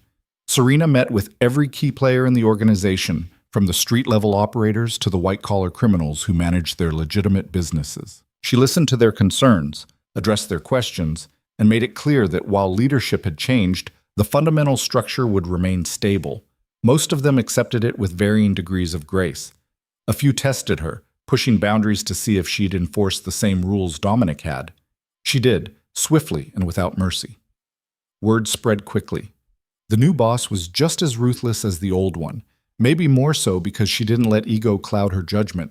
On Thursday, Elena called with information that made Serena's blood run cold. "I asked around like you wanted," Elena said. "And I heard something. It's not confirmed, and I can't prove it, but one of my informants says there's talk about a contract. Clean job, make it look like an accident. The target is a young mother, recently gave birth, lives on the North Shore." "Did you get a name?" "No, but the timeline matches. The contract supposedly went out last week, right after your council vote." "Who took it?" "That's where it gets interesting. Nobody local would touch it. Word is whoever put out the contract had to go outside Chicago, bring in someone with no connections to any of the families. Which meant it would be harder to track, harder to stop." Serena's mind raced through possibilities, scenarios, contingencies. "Elena, I need you to do something else for me. I need you to put Lila Hart and her baby in protective custody." "On what grounds? I can't just grab a civilian without cause." "Then find cause. Say you're investigating Dominic for money laundering, and she's a material witness. Say whatever you need to say, but get her somewhere safe." "Serena, if I do this and it blows back, it won't. Trust me." Elena agreed reluctantly, and Serena immediately called Marcus to coordinate. If Elena could get Lila into FBI protection, Marcus could ensure the transition happened smoothly without alerting whoever Dominic had hired. But first, Serena had to confirm her suspicions. She drove to Lila's apartment in Wicker Park, the small one-bedroom the younger woman had kept as a backup when she'd moved to Kenilworth. The building was old, with a security system that had probably been installed in the 90s and never updated. Serena let herself in with a lockpick she'd learned to use when she was 16. The apartment was dusty from disuse, but still furnished. Serena went through it methodically, looking for anything that might confirm what Dominic was planning. She found old mail, some clothes, takeout menus, nothing useful. Then she checked the bedroom closet. Hidden behind winter coats, she found a shoebox. Inside were letters, dozens of them, all written in Dominic's handwriting. Love letters, promises, assurances. Serena skimmed them, feeling nothing but cold anger. But at the bottom of the box, she found something else. A burner phone, still charged, with a single number in the call history. Serena dialed it. A man answered on the third ring. "Yeah?" "I'm calling about the Hart contract," Serena said, keeping her voice neutral. "Who is this?" "Someone who wants to make a better offer. Double the fee plus expenses if you walk away and never contact the client again." Silence. Then, "You got proof you can pay?" "Wire transfer untraceable, within the hour. All I need is confirmation that you're out." More silence. "This is irregular. So is killing a new mother for a man who can't afford to pay you what you're actually worth." The man laughed. "Fair point. Send the money. If it clears, I'm out." Serena got his account information and immediately called Arthur to arrange the transfer. 20 minutes later, the hitman confirmed receipt and the deal was done. One problem solved. But the bigger problem remained. Dominic had tried to have Lila killed, and he'd only failed because Serena had intervened. She needed to end this, permanently. That night, Serena requested a meeting with the full council. It was unusual to call an emergency session so soon after a vote, but Victor agreed to arrange it. They met in a different location this time, a warehouse on the south side that had been converted into what looked like a legitimate import-export business. "This better be important," Ricci said when they were all assembled. "I had plans tonight." "Dominic tried to have his mistress killed," Serena said without preamble. The room went silent. "You have proof?" Victor asked. Serena laid out everything: the life insurance policy, Elena's information about the contract, the phone call she'd made to the hitman. She even played the recording she'd made of their conversation, the one where the man had confirmed he was hired to eliminate a target on the North Shore. "He took out the contract the day after our vote," Serena said. "Probably figured if he couldn't have his empire, he'd at least cash in the insurance money and disappear." "That's cold," Tommy said. "Even for him." "It's also sloppy," Marco added. "Taking out a policy 3 months before the hit? Any investigator would see right through that. Desperation makes people stupid, Victor said. He looked at Serena. What do you want from us? Permission to handle it. Handle it how? Serena met his eyes. Permanently. The council members exchanged glances. This was the line, the moment where she'd either prove she belonged at this table or prove she was still too soft for the reality of their world. Sullivan leaned forward. You understand what you're asking? I understand perfectly. And you're prepared to do what needs to be done? I am. Another round of glances, then Victor nodded. You have 48 hours. Make it clean. Serena left the warehouse and drove straight to the Kenilworth house. Marcus met her there with 3 members of his security team, all of them people she'd vetted personally. He's inside, Marcus said. Showed up about an hour ago. Lila and the baby are already in FBI custody. We moved them this afternoon like you wanted. Good. Does he know? Not yet. He thinks they're at her mother's. Serena walked to the front door and knocked. When Dominic answered, he looked genuinely surprised to see her. What are you doing here? He asked. We need to talk. I have nothing to say to you. Then just listen. Serena pushed past him into the house.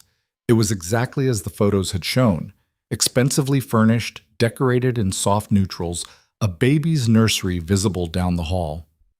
Nice place. Must have cost a fortune. What do you want, Serena? She turned to face him. I want you to admit what you tried to do. I want you to say it out loud. I don't know what you're talking about. The contract on Lila, the $2 million life insurance policy, the plan to make it look like an accident so you could cash out and disappear. Serena pulled out her phone and played the recording of the hitman confirming the job. Dominic's face went white. You paid him off? I paid him more than you could afford, which wasn't difficult since you've burned through most of your liquid assets trying to fight a battle you'd already lost. She was going to talk, Dominic said. She was going to go to the police, to the press, to anyone who'd listen. She was going to destroy what's left of my reputation, so you decided to kill her and your daughter. The baby would have been fine. I would have taken her. You would have orphaned her and then raised her on blood money from her mother's death. You really think that makes it better? Dominic sank into a chair, his head in his hands. I didn't know what else to do. Everything's falling apart. I'm living in that girl's apartment, sleeping on a couch that smells like baby formula and regret. I have no money, no power, no respect. I'm nothing. You did this to yourself. No, you did this to me. You and your calculations and your strategic planning. You orchestrated all of this. I documented what you did and presented it to people who had a right to know. You're the one who stole, who lied, who cheated. I just made sure there were consequences. Dominic looked up at her and she saw something broken in his eyes. What happens now? Now you have a choice. You can disappear. Leave Chicago, change your name, start over somewhere far away where no one knows who you are or what you've done. Or you can stay and face what comes next. What comes next? Serena didn't answer. She didn't need to. They both knew what happened to people who violated council rules, who put hits on civilians, who became liabilities to the organization. How long do I have? Dominic asked quietly. 24 hours. After that, I can't protect you. You're not protecting me now. No, Serena agreed. But I'm giving you the chance to protect yourself. That's more than you would have given Lila. She left him sitting in that expensive house full of broken dreams and drove back to the penthouse. Marcus called an hour later to confirm that Dominic had packed a bag and left the property. Security footage showed him heading toward O'Hare Airport. Should we follow him? Marcus asked. No, let him go. You sure? Serena thought about it, about the boy she'd married, about the man he'd become, about all the ways he'd disappointed her. I'm sure. He's not worth the effort anymore. She hung up and poured herself a drink, standing at the window overlooking Chicago. Somewhere out there, Dominic Rourke was running from the wreckage of his life. And somewhere else, Lila Hart was holding her daughter, probably scared and confused, but at least alive. Serena had won.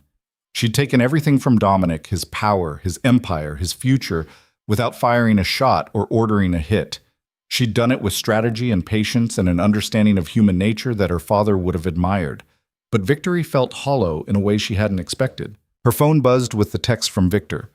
Council convenes Friday to finalize your permanent appointment. Congratulations on cleaning house. Serena didn't respond. She just stood there, watching the city lights blur through the window, wondering if this was what power was supposed to feel like. Empty. The hollow feeling didn't go away. If anything, it grew worse over the next 3 days as Serena worked 16-hour stretches to consolidate her new position. She met with accountants, lawyers, territory managers, and foot soldiers. She signed papers, made decisions, restructured operations that Dominic had let deteriorate through negligence or incompetence. Everyone congratulated her. Everyone told her she was doing a brilliant job, and everyone looked at her like they were waiting for her to fail. Thursday afternoon, Arthur showed up at the penthouse unannounced, which was unusual enough that Serena immediately knew something was wrong. "We have a problem," he said, declining her offer of coffee. "A big one." "How big?" "Federal audit big. The IRS is looking into several of your legitimate businesses. They've requested documentation going back 5 years. Serena sat down slowly. "Which businesses?" "The tech consulting firm, the property management company, and the construction outfit. All of them major vehicles for moving money." Arthur pulled out his laptop. "Someone tipped them off. The timing's too convenient to be random." "Dominic?" "That would be my guess. He's gone, but he took files with him, copies of ledgers, transaction records, client lists. Everything they'd need to build a case. Can we handle it?" Arthur's expression was grim. "If it was just one business, maybe. But 3 simultaneous audits? They're going to find inconsistencies. And once they find one thread, they'll pull until the whole thing unravels." Serena stood up and walked to the window. Outside, Chicago went about its business, oblivious to the fact that one of its major criminal enterprises was about to implode. "How long do we have?" "Initial document requests are due in 30 days. But that's just the start. Once they get their hooks in, this could drag on for years." He paused. "Serena, I've done the math. If they pursue this aggressively, you're looking at RICO charges. Not just for you, for everyone in the organization. Which means the council will blame me." "They already are. I got a call from Marco this morning asking if it was true that you'd brought federal heat on all of them. Someone's spreading rumors that you're reckless, that you move too fast, that Dominic's revenge is going to destroy everything you just built." Serena's hands clenched into fists. She'd known Dominic wouldn't go quietly, but she'd underestimated how much damage he could do on his way out. He'd burned his own empire rather than let her have it. "I need to talk to the council," she said. "They're already planning an emergency meeting, tomorrow morning, 10 a.m. That's before the scheduled Friday session." "I know, they moved it up." Arthur closed his laptop. "Serena, you need to be prepared for them to revoke your appointment. They're scared, and scared men make defensive decisions. They should be more scared of what happens if they cut me loose. I'm the only one who knows how to navigate this." "Then you better make sure they understand that." After Arthur left, Serena called Marcus. "I need eyes on Dominic. Where did he go?" "Mexico, last we tracked. Flew to Guadalajara under an alias, then went dark." "How dark?" "No credit card usage, no phone activity, nothing. Either he's being very careful or someone's helping him disappear. Find him. I don't care what it costs or what you have to do. Find him and bring me proof of where he is and who he's talking to." Marcus hesitated. "Serena, if you're thinking about sending someone after him..." "I'm not. I just need to know if he's planning more attacks or if this was his last play." She rubbed her temples. "The council meeting is tomorrow. I need ammunition." "I'll see what I can do." That night, Serena couldn't sleep. She kept running scenarios, trying to figure out how to salvage this. The federal audits were a nightmare, but they weren't insurmountable. Arthur was right that they'd find irregularities, but that didn't automatically mean prosecution. Plenty of businesses survived IRS scrutiny if they had good lawyers and plausible deniability. The real problem was perception. The council needed to believe she could handle the pressure, that bringing her in hadn't been a mistake. And right now, with Dominic's parting shot threatening everyone's operations, they were looking for someone to blame. Around 3 a.m., her phone rang. It was Elena. "I shouldn't be calling you." her cousin said without preamble. But I thought you should know. The task force looking into organized crime in Chicago just got a major influx of resources. They're setting up a special unit, bringing in prosecutors from D.C., the whole 9 yards. Because of the audits? Because someone provided them with a roadmap to your entire operation. Bank accounts, shell companies, names of corrupt officials, everything. It's the most comprehensive intelligence package they've seen in a decade. Serena's stomach dropped. Dominic, that's my assumption. But here's the thing. The person who delivered it didn't do it in person. It came through an intermediary, a lawyer who claimed to be representing a confidential informant seeking immunity. Did they grant it? Not yet. They want to verify the information first. But Serena, if even half of what's in that package is accurate, they're going to dismantle your organization piece by piece. How long do I have? Weeks, maybe a month before they start making moves? They'll build the case first, make sure it's airtight, then come down hard all at once. Can you tell me what's in the package? I can't. I'm already risking my career just telling you this much. Elena's voice softened. I'm sorry. I know this is bad. It's worse than bad. It's extinction level. After hanging up, Serena sat in the dark penthouse and forced herself to think clearly. She had maybe 4 weeks before the federal government came down on them like a hammer. The council meeting was in 7 hours, and Dominic was out there somewhere, probably feeling very proud of himself for burning down the kingdom rather than surrender it. She needed a plan. Not just a defensive strategy, but an offensive one. Something that would turn this disaster into an opportunity. By the time the sun came up, she had it. The emergency council meeting was held in a conference room at one of Marco's legitimate businesses, a restaurant supply company that did enough real commerce to justify the occasional private meeting. When Serena walked in, all 5 members were already there, and none of them looked happy. Gentlemen, she said, taking her seat, I know why we're here. Do you? Sullivan's Irish accent was thick with anger. Because from where I'm sitting, it looks like you took over Dominic's operations and immediately brought the entire federal government down on our heads.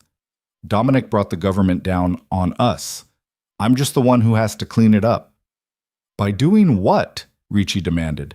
You got a magic wand that makes federal prosecutors disappear? No, but I have something better.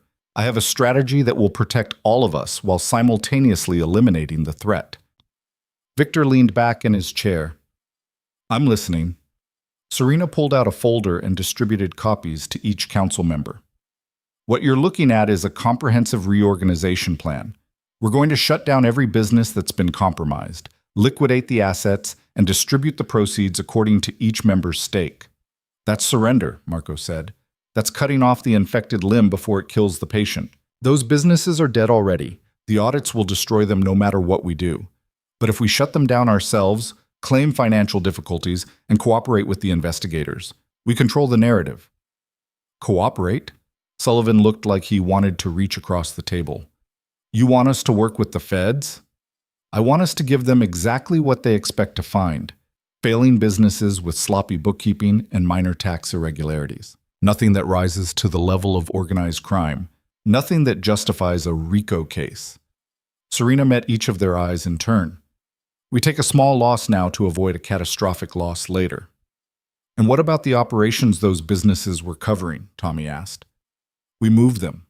Diversify them across new entities, new structures, new people who have no connection to the old organization. It'll take time and money, but it's better than prison. Victor was studying the documents carefully. This is actually smart. Painful, but smart.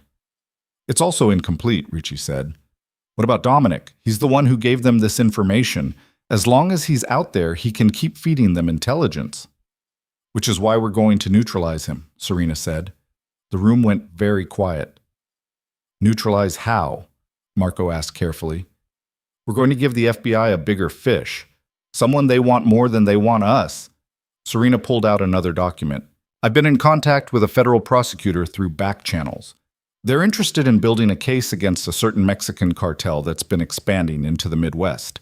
If we provide evidence of their operations, testimony about their methods, and intelligence about their leadership, the task force gets redirected. You want to start a war with the Sinaloa cartel? Sullivan looked incredulous. I want to give the FBI something more interesting to investigate than a handful of Chicago businesses with questionable tax practices. The cartel is already on their radar. We're just helping them build a better case. And Dominic?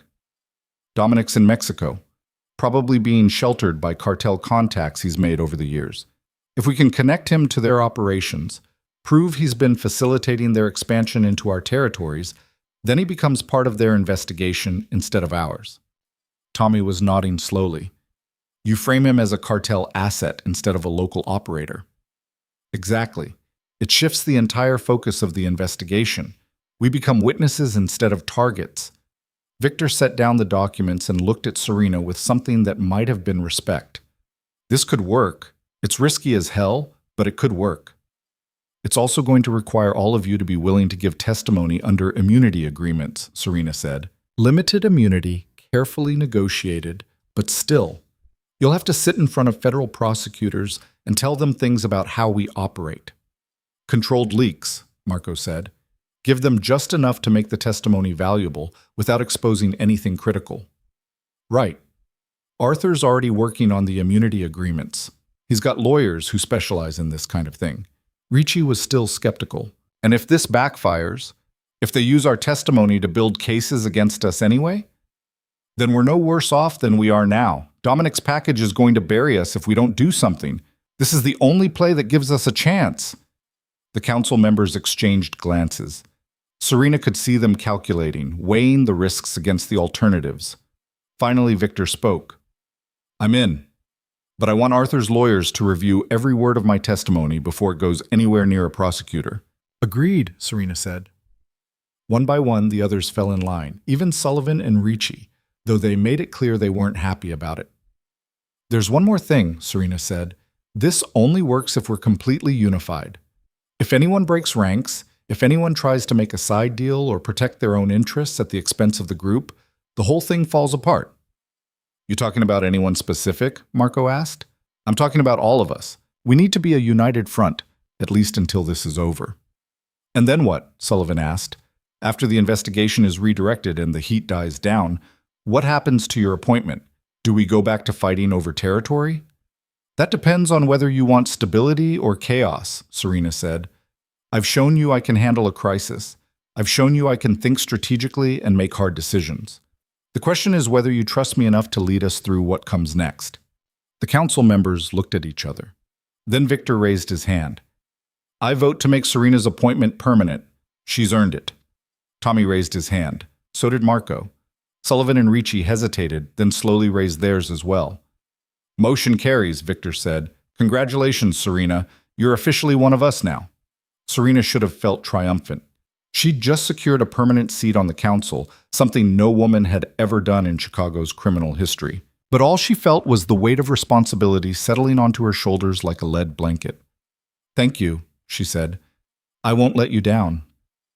The meeting adjourned, and Serena spent the rest of the day coordinating with Arthur's legal team. They needed to approach the federal prosecutors carefully, make it seem like the information about the cartel was coming from concerned citizens rather than criminal organizations trying to redirect an investigation. It was delicate work, and one wrong move could expose their real intentions. By Friday afternoon, they had their approach figured out. Arthur would reach out to a prosecutor he'd worked with years ago, someone who specialized in cartel cases, and would jump at the chance to build a major RICO prosecution. They'd feed him information gradually, let him think he was developing his own intelligence network rather than being manipulated. Serena was in her office reviewing the strategy when Marcus called. I found Dominic, he said. He's in a town called San Miguel de Allende, about 3 hours north of Mexico City, staying in a villa owned by a known cartel facilitator. Is he working with them? Looks like it. My contact down there says he's been meeting with mid-level guys, offering to help them expand their Chicago operations in exchange for protection. Serena closed her eyes. Of course he was. Dominic couldn't just disappear and start over. He had to try to rebuild his empire, even if it meant partnering with people who'd eventually kill him. Get photos, she said. Documentation of every meeting, every contact. We need evidence that ties him directly to cartel operations. Already on it. Should have a full package by Monday. Good. Send it to Arthur as soon as you have it. That night, Serena had dinner with Elena at a small restaurant in Pilsen, far enough from downtown that they were unlikely to be recognized. "You look terrible," Elena said when Serena sat down. "Thanks. You look great too." "I'm serious. When's the last time you slept?" "I don't remember. Tuesday, maybe?" Serena ordered coffee instead of wine. "How much trouble am I in with your people?" "Professionally, I'm probably going to get reassigned after this. They know we're related, and once the immunity deals start flowing, they're going to question every case I've ever worked on." Elena picked at her food. "Personally, I'm terrified you're going to get yourself killed." "I'm not going to get killed. You're playing chicken with the federal government and a Mexican cartel. Simultaneously, one of them is going to run you over." "Not if I'm faster and smarter than they are." Elena set down her fork. "Listen to yourself. You sound like what?" "Like Dominic. Like someone who thinks they're invincible right up until the moment they're not." That hit harder than Serena wanted to admit. She took a sip of coffee, buying time to compose herself. "I'm not Dominic. I'm cleaning up his mess, not creating new ones." "Are you? Because from where I'm sitting, you're following the same playbook. Make big moves, eliminate threats, consolidate power. The only difference is you're better at it than he was." "And that's a bad thing?" "It is if it costs you everything that makes you human." Elena reached across the table and took her hand. "Serena, you're my cousin, my family, and I'm watching you turn into something that scares me. I'm doing what I have to do." That's what they all say. Right before they cross a line, they can't uncross. Serena pulled her hand back. "I need to go. Thanks for dinner." "Serena." But she was already leaving, walking out into the cold Chicago night before her cousin could see the tears forming. She sat in her car for 10 minutes, hands gripping the steering wheel, trying to get her breathing under control. Elena was wrong. She had to be wrong. Serena wasn't becoming Dominic. She was just doing what needed to be done to survive, to protect what was hers, to build something that would last. But a small voice in the back of her mind whispered that maybe survival wasn't enough. Maybe building something that lasted required more than just eliminating threats and consolidating power. Maybe it required actually being human. She drove back to the penthouse and stood at the window, looking out at the city she now controlled. Somewhere down there, people were living normal lives, going to jobs they hated, dealing with bosses who didn't appreciate them, worrying about bills and mortgages, and whether their kids would get into good schools. Normal problems. Human problems. Serena couldn't remember the last time she'd worried about something that simple. Her phone buzzed with a text from Arthur. "Immunity agreements are drafted. Ready for your review." She spent the next 3 hours going through legal documents, making sure every word protected her interests while giving the prosecutors enough to build their case against the cartel. It was tedious work, the kind of thing that required absolute focus and attention to detail. It was also exactly the kind of distraction she needed. By Sunday, Marcus had delivered the full intelligence package on Dominic's cartel connections. The photos were damning, clear shots of him meeting with known enforcers, accepting money, touring facilities that were obviously being used for drug distribution. Arthur took one look at the package and whistled. "This is gold. The prosecutors are going to lose their minds when they see this." "How do we get it to them without it being obvious where it came from?" "We don't give it to them directly. We leak it to a journalist who covers cartel activity, let them publish enough to get the FBI's attention, then have our prosecutor friend discover additional evidence through his own investigation. How long will that take? 2 weeks, maybe 3. We need to be patient on this." Patience. Serena was running out of that particular commodity, but she nodded and let Arthur work his magic. The next 2 weeks were a masterclass in controlled chaos. Serena shut down the 3 businesses facing audits, filed bankruptcy paperwork, and began the process of liquidating assets. She met with nervous employees, reassured frightened investors, and navigated a minefield of legal complications. At the same time, she restructured the remaining operations, creating new entities with new ownership structures that would be harder to trace back to the council. It was exhausting work that required her to be in 3 places at once, making decisions that affected hundreds of people's lives. And through it all, she kept waiting for the other shoe to drop. It finally did on a Tuesday afternoon when Elena called, her voice tight with barely controlled anger. "What the hell did you do?" "I don't know what you're talking about." "Don't play dumb with me. The cartel investigation just went into overdrive. We've got evidence packages appearing out of nowhere, anonymous tips that are too detailed to be from random sources, and suddenly my entire task force is being redirected to focus on Mexican organized crime instead of local operations. Sounds like good news for Chicago. It sounds like manipulation. And if anyone traces this back to you, if anyone figures out that you orchestrated this whole thing, you're not looking at tax evasion anymore. You're looking at obstruction of justice, conspiracy, witness tampering. Elena, I appreciate your concern. This isn't concern. This is me telling you that you're about to step off a cliff and you don't even see the edge. I see it. I just know how to fly. Elena was quiet for a long moment. I can't protect you anymore. You understand that? Whatever happens next, you're on your own. I know, and I'm sorry I dragged you into this. You didn't drag me into anything. I walked in with my eyes open. Elena's voice softened slightly. But Serena, please, think about what you're doing. Think about whether this is really who you want to be. I stopped being able to choose who I want to be a long time ago. Now I'm just trying to survive. That's not true. You always have a choice. But after they hung up, Serena wondered if Elena was right. Did she still have choices? Or had she painted herself into a corner where the only way forward was through more manipulation, more strategy, more calculated moves that pushed her further from anything resembling a normal life? She pushed the thoughts aside and focused on the work. The journalist Arthur had contacted published his first article about Dominic's cartel connections on Wednesday. By Friday, it had blown up into a major investigative series. And by the following Monday, the FBI task force had officially redirected their focus. Arthur called with the news. It worked. The prosecutors are salivating over the cartel case. They're putting together a joint task force with DEA and Mexican authorities. And the audits? Still proceeding, but at a much lower priority. The agents assigned to them have been reassigned to the cartel investigation. We'll probably face some fines for the businesses we shut down, but nothing that threatens the organization. Serena should have felt relieved. Instead, she just felt tired. Good work, Arthur. You did the hard part. I just helped execute. After hanging up, Serena walked to the window and looked out at Chicago.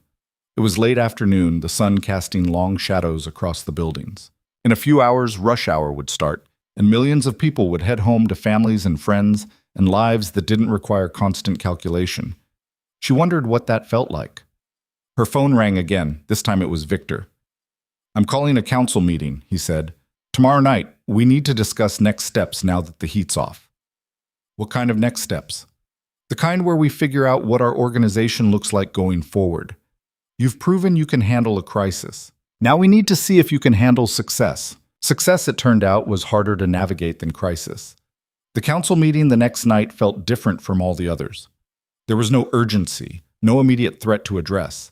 Instead, there was something almost casual about the way the five of them sat around the table at Marco's restaurant, drinks in hand, discussing the future like they were planning a business expansion rather than managing a criminal empire. The cartel investigation is going to run for months, maybe years, Victor said, swirling his vodka, which gives us breathing room to rebuild what we lost in the shutdowns. We need to be smarter about it this time, Tommy added.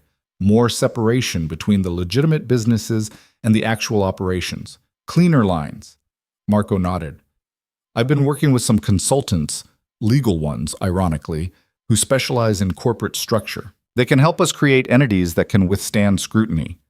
Serena listened to them talk, watched them plan, and felt a strange disconnect.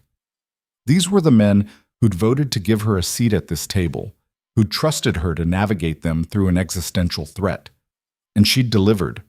The organization was intact, the federal investigation had been redirected, and they were all still free. But sitting here, listening to them discuss quarterly projections and market share like they were running a Fortune 500 company instead of a criminal syndicate, she couldn't shake the feeling that something fundamental had shifted.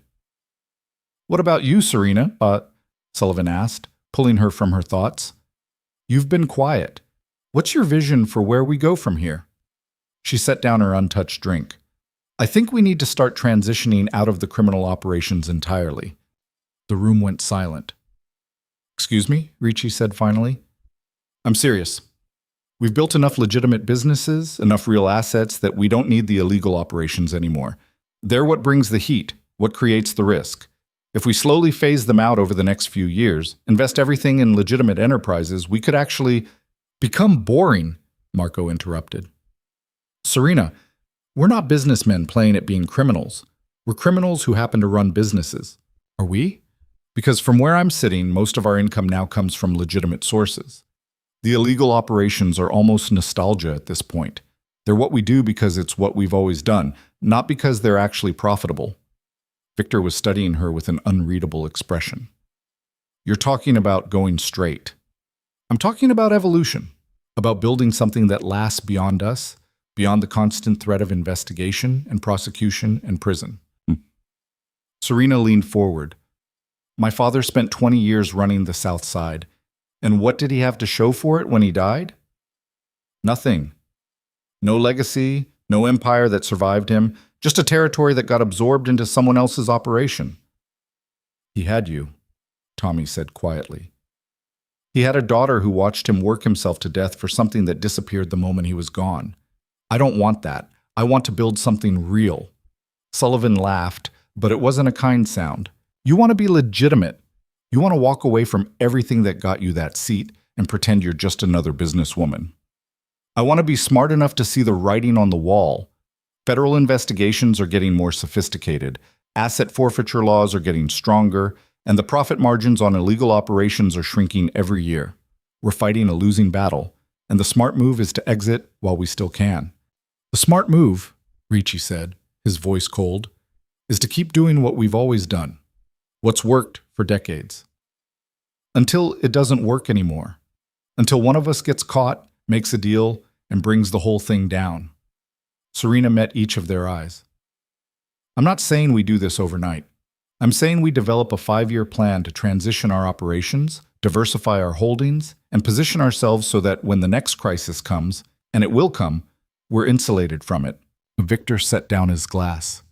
You've really thought this through. I've thought about nothing else for the past week. And if we say no, if we vote to continue operating the way we always have, Serena had expected this question, then I'll respect the council's decision, but I won't participate in the illegal operations anymore. I'll manage my territories through legitimate businesses only. That's not how this works, Sullivan said, his accent thickening with anger. You don't get to pick and choose which parts of the organization you participate in. Actually, I do. I have a council seat. I have autonomy over my territories, and I choose to run them legally. The tension in the room was thick enough to cut. Serena could see the calculations happening behind their eyes, the weighing of options and consequences. She'd just drawn a line in the sand, and they had to decide whether to respect it or try to force her across it. Finally, Marco spoke. I think she's right. Everyone turned to look at him. Not about everything, he continued, but about needing to evolve. The casino operations have been moving toward legitimacy for years because that's where the real money is. Legal gambling, properly licensed, with all the protections that come from operating in the light instead of the shadows. He looked at Serena. I'm willing to consider a transition plan. 5 years is probably optimistic, but 10? Maybe. You can't be serious, Ricci said. I'm very serious. I'm also 63 years old and tired of looking over my shoulder every time a cop car drives by. If there's a way to keep making money without the constant threat of prison, I'm interested in hearing it. Tommy nodded slowly. I'm willing to listen too, though I agree with Marco, 5 years is too aggressive. Victor was still watching Serena, his expression thoughtful. You'd need unanimous council support to pull this off. Any one of us could sabotage it by refusing to cooperate. I know, which is why I'm proposing we bring in outside consultants to develop the plan. Let experts tell us what's actually feasible, what the timeline should be, what the financial implications are. Then we vote on whether to proceed. And if Sullivan and Ricci vote no, then we maintain the status quo. But at least we'll have had the conversation. Sullivan stood up abruptly. This is madness. You're talking about dismantling everything our predecessors built, everything we've maintained for decades, because you're scared of a little heat. I'm talking about survival, Serena said quietly. And if you can't see the difference, then maybe you're too stuck in the past to help build the future. Sullivan looked like he wanted to hit something. Instead, he grabbed his coat and headed for the door. I'm voting no, on all of it. And if the rest of you are stupid enough to follow her down this path, don't come crying to me when it all falls apart. He left, the door slamming behind him. Ricci stood more slowly. I need time to think about this. It's a lot to process. He looked at Serena. But I'll say this, you've got courage. Stupid, reckless courage, but courage nonetheless. After he left, the remaining three sat in silence for a moment. Well, Marco said finally, that went better than expected. Did it? Serena asked. Sullivan was always going to say no. He's old school, stuck in his ways. But Ricci's willing to think about it, which means he might be persuadable. Marco finished his drink. You've got my vote to bring in consultants. Let's see what they say. Mine too, Tommy said, though I think you should prepare yourself for this taking a lot longer than 10 years. I'll take 20 if it means we all stay out of prison. Victor was the last to speak. I'm abstaining for now. I want to see the consultant's report before I commit to anything. But Serena, I'll say this. You're either the smartest person who's ever sat at this table, or you're about to destroy everything we've built. There's no middle ground. I know. After the meeting, Serena drove to the lakefront and parked, staring out at the dark water. The conversation had gone better than she'd feared, but worse than she'd hoped. She had 2 solid votes, 1 abstention, and 2 hard no's. Not enough to move forward, but not a complete rejection either. Her phone buzzed with a text from Marcus. Package arrived from Mexico. You need to see this. She drove to Marcus's office, a nondescript building in the Loop that looked like any other security consulting firm. He was waiting for her in the conference room, a tablet on the table in front of him. What is it? She asked. Footage from our guy in San Miguel. Dominic met with someone 2 days ago. Someone you need to see. He played the video. The quality was grainy, shot from a distance, but clear enough to make out faces. Dominic was sitting at an outdoor cafe, and across from him was a woman Serena recognized immediately. Lila Hart. How is that possible? Serena asked. She's supposed to be in FBI protective custody. She was. Then she signed herself out 3 days ago, against their advice, took the baby, and flew to Mexico. To meet with Dominic. Looks like it. Serena watched the video play out. Dominic and Lila talked for almost an hour, their body language tense but not hostile. At one point, Lila passed him something, papers maybe, or photographs. Dominic looked at them for a long time, then stood up and walked away without another word. Can you get audio? Our guy tried, but they were too far away. All we have is video. Where are they now? Lila went back to her hotel. Dominic went to the villa where he's been staying. They haven't contacted each other since. Serena sat down, her mind racing. Why would Lila travel to Mexico to meet with the man who'd tried to have her killed? What could she possibly have to say to him? I need to talk to her, Serena said. That's a bad idea. Mexico's dangerous right now, especially for you. The cartel knows who you are, and they're not happy about the investigation you helped launch. I don't care. I need to know what she and Dominic discussed. Then let me send someone to... No. This is personal. I need to do it myself. Marcus looked like he wanted to argue, but something in her expression stopped him. Fine. But you're taking a security team, and you're in and out in 24 hours. No arguments. They flew to Mexico the next day, Serena, Marcus, and 3 of his best people. Lila was staying at a small hotel in the historic center of San Miguel, the kind of place that catered to American expats looking for cheap rent and good weather. Serena knocked on her door at 7 a.m., early enough that she'd still be there, but not so early it seemed like an ambush. Lila opened the door holding her daughter, her eyes widening when she saw Serena. What are you doing here? We need to talk. I have nothing to say to you. That's fine. I'll do the talking. Serena pushed past her into the room. It was small but clean, with a single bed and a crib in the corner. Evidence of Lila's presence was everywhere. Baby bottles, diapers, clothes hanging over the bathroom door. You can't just barge in here. I can do whatever I want, especially when you've been meeting with my ex-husband behind my back. Lila's face went pale. How did you... I have eyes everywhere. The real question is why. Why would you come all this way to meet with the man who took out a contract on your life? Lila sat down on the bed, still holding the baby. Because he's my daughter's father. Because despite everything he's done, she deserves to know him. She deserves to be safe. She deserves a mother who's smart enough not to put her in danger. He's changed. He told me he's sorry, that he never meant for things to go that far. He lied. Dominic always lies. It's what he does.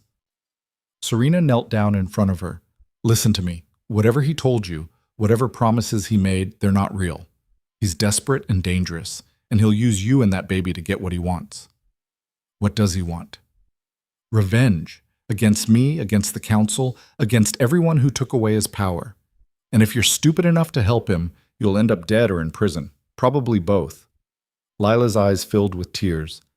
I just wanted her to have a father. I didn't want her to grow up the way I did, wondering why her dad didn't love her enough to stick around. Your father died in an accident. Dominic's alive and making terrible choices. Those aren't the same thing. I know, but She looked down at her daughter who was sleeping peacefully despite the tension in the room. I don't know what to do. Serena stood up. You go back to Chicago. You accept the FBI's protection. You raise your daughter somewhere safe, away from all of this. And you never, ever contact Dominic again. He said he'd give me money, enough to start over somewhere new. He's lying. He doesn't have money. He stole from his own organization and blew it all on you, and now he's got nothing left but rage and desperation. Serena pulled out her phone and showed Lila the documentation of Dominic's financial situation. See this? He's broke.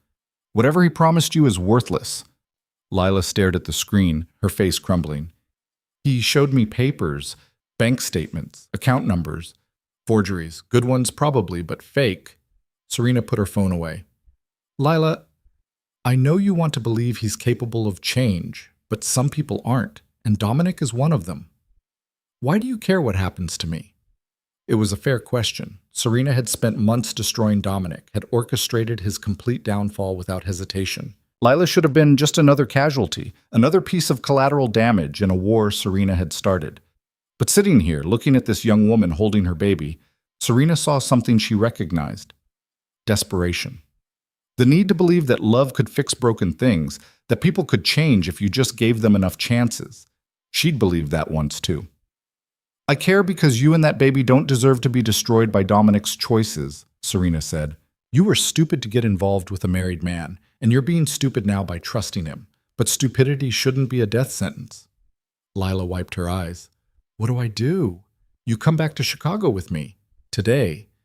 We get you set up somewhere safe with a new identity, new papers, everything you need to start over, and you never look back. Why would you help me? Because I'm trying to be better than Dominic, and that means not leaving bodies in my wake. It took another hour to convince Lila, but eventually she agreed. They packed her meager belongings, arranged for a car to take them to the airport, and were wheels up before noon. During the flight back, Serena held the baby while Lila slept. The infant was tiny, impossibly fragile with Dominic's dark hair and Lila's delicate features. She looked nothing like the weapon Dominic had tried to use her as, nothing like the complication that had nearly destroyed everything. She just looked like a baby who deserved better than the family she'd been born into. What's her name? Serena asked when Lila woke up. Grace. I named her Grace. That's a good name. Back in Chicago, Serena set Lila up in a safe apartment in Evanston, far from any of the organization's usual territories. She arranged for childcare, enrolled Lila in community college classes, and created a trust fund that would cover Grace's expenses until she turned 18. Why are you doing all this? Lila asked as Serena was leaving. Because that baby didn't ask to be born into this mess. And because I don't want to spend the rest of my life wondering if I could have saved you both. What happens to Dominic? Serena paused at the door. He's not your problem anymore. He's mine. 3 weeks later, news reached Chicago that Dominic Rourke had been arrested by Mexican federal police in connection with cartel operations. The charges were extensive: money laundering, conspiracy, facilitating drug trafficking. He was looking at 20 years minimum in a Mexican prison. Serena read the report and felt nothing. No satisfaction, no vindication, no sense of justice served, just emptiness where her marriage used to be. The consultant's report came back 2 months later. It was thorough, professional, and surprisingly optimistic. According to their analysis, a full transition to legitimate operations was feasible within 15 years if the council committed to specific benchmarks and milestones. The vote was closer than Serena expected. Victor ended up supporting the plan after extensive negotiations about timeline and implementation. Ricci abstained. Sullivan voted against it, but didn't have enough support to block it. The motion passed 4-1. "Well," Victor said after the vote, "I hope you know what you're doing." "So do I," Serena admitted. The transition began slowly. They divested from the riskiest operations first: the protection rackets, the illegal gambling, the loan sharking. They reinvested the proceeds in real estate, technology startups, legitimate financial services.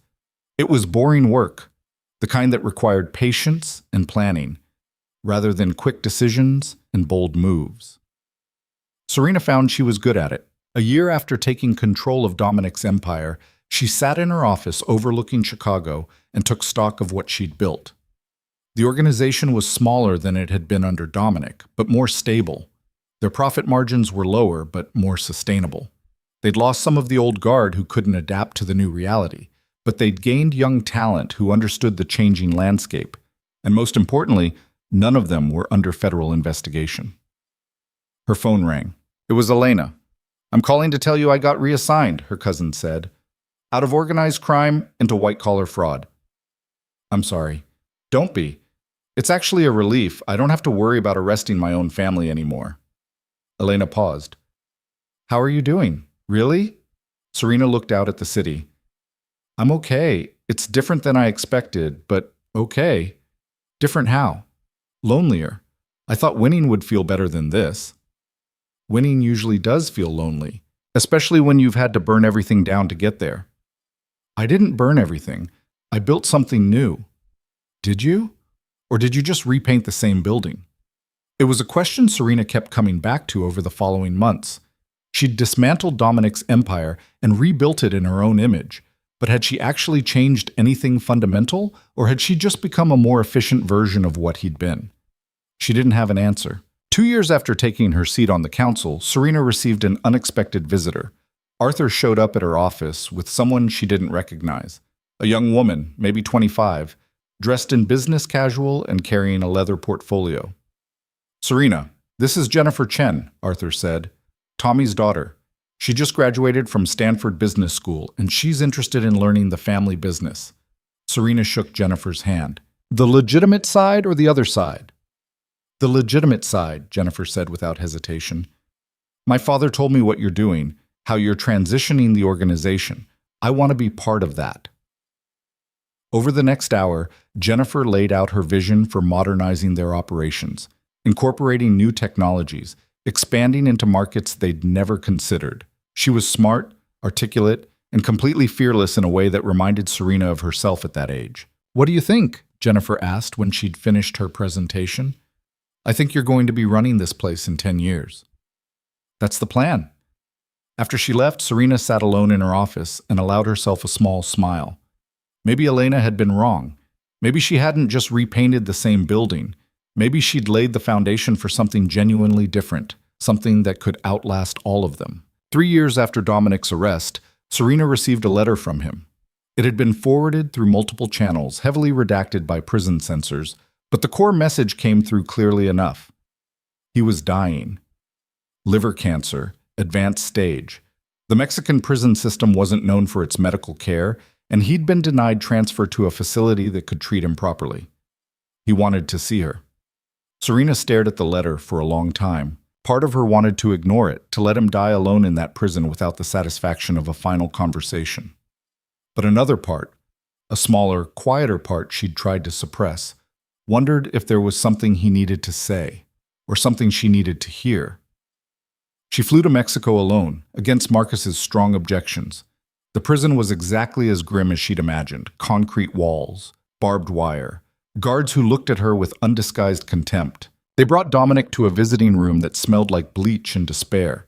He'd aged 20 years and 3, his face gaunt, his eyes hollow. When he saw her, something flickered across his expression, surprise maybe, or relief. You came, he said, his voice hoarse. I came. They sat across from each other, separated by a scratched plexiglass barrier. Serena waited for him to speak, to explain why he'd asked her here. I'm sorry, he said finally. For all of it. The affair, the stealing, the contract on Lila. I'm sorry. Okay. That's it? Just okay. What do you want me to say? That I forgive you? I don't. What you did was unforgivable. Dominic nodded slowly. I know, but I needed you to hear me say it anyway. I needed you to know that I understand what I destroyed. You destroyed yourself. I just made sure there were consequences. You destroyed me, he corrected, systematically, brilliantly, completely. I never saw it coming. You were too busy congratulating yourself to notice. Yeah. He tried to laugh, but it turned into a cough. I was always my own worst enemy. You just helped me finish the job. They sat in silence for a moment. Then Dominic leaned forward.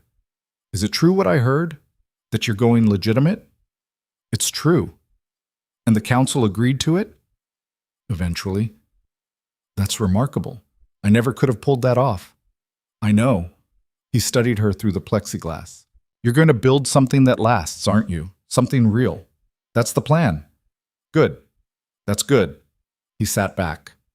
Grace, how is she? She's fine. Happy, growing up somewhere safe. Does she know about me? Not yet. Lila will tell her when she's old enough to understand. Tell Lila I'm sorry. Tell her I never meant for any of this to happen. I'm not your messenger. You want to apologize to her? You write your own letter. Dominic smiled faintly. Still tough. I always loved that about you. Don't. What? Don't try to make this nostalgic. Don't try to pretend we had something worth remembering fondly. You made choices that destroyed our marriage long before I made choices that destroyed your empire. Fair enough. He was quiet for a moment. Do you ever think about what we could have been if I hadn't screwed it up? Serena stood up. No, I don't waste time on hypotheticals. Serena, wait. She paused at the door.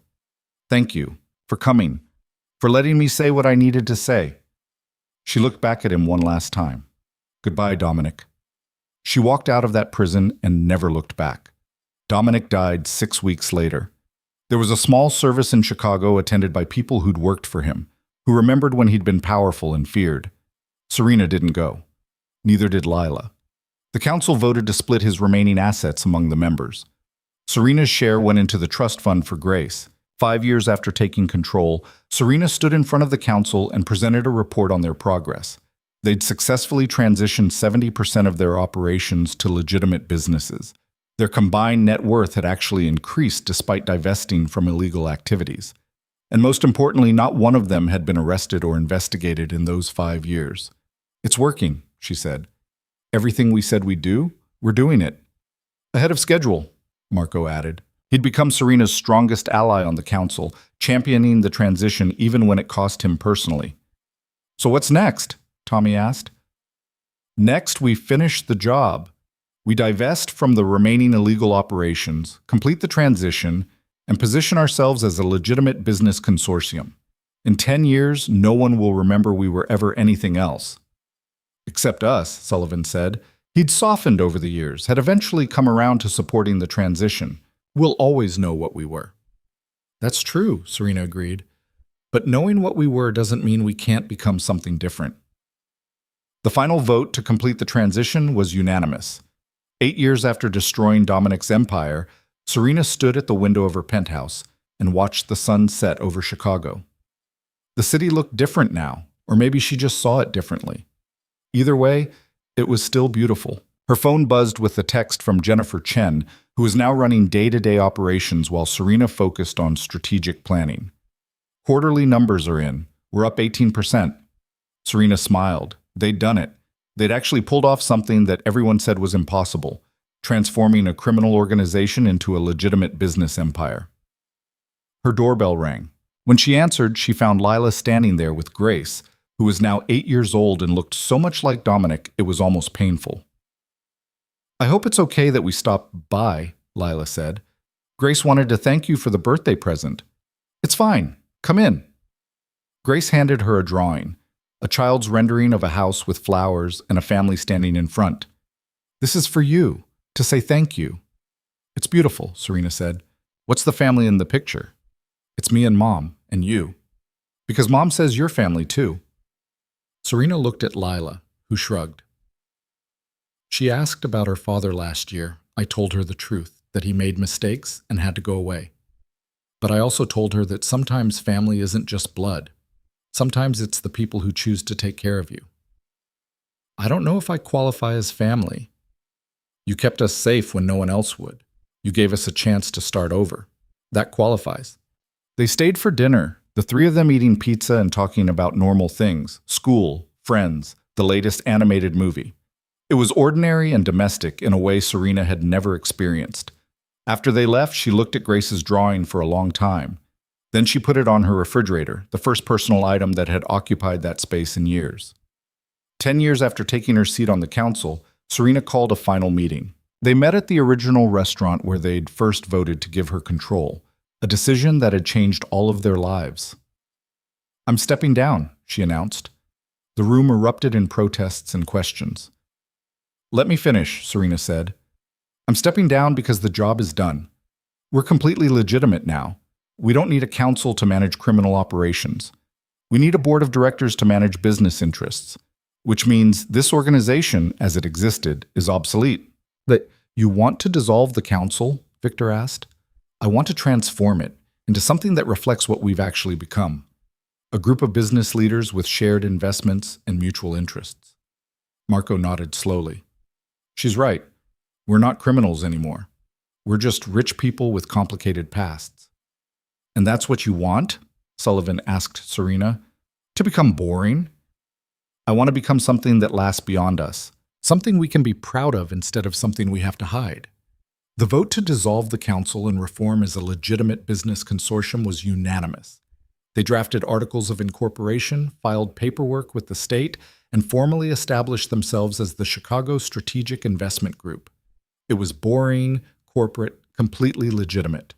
It was also the culmination of everything Serena had been working toward for a decade. On the day the papers were finalized, she drove to the cemetery where her father was buried. She hadn't visited his grave in years, had been too busy destroying and rebuilding to think about the man who'd started her on this path. She stood at his headstone and told him everything. About Dominic, about the council, about the transformation she'd orchestrated. She told him about Grace and Jennifer and the empire that would outlast all of them. I don't know if you'd be proud of me, she said to the granite marker, but I'm proud of what we built, and that's enough. She walked back to her car, got in, and drove toward whatever came next. The past was behind her, the betrayals, the manipulations, the careful destruction of everything Dominic had been.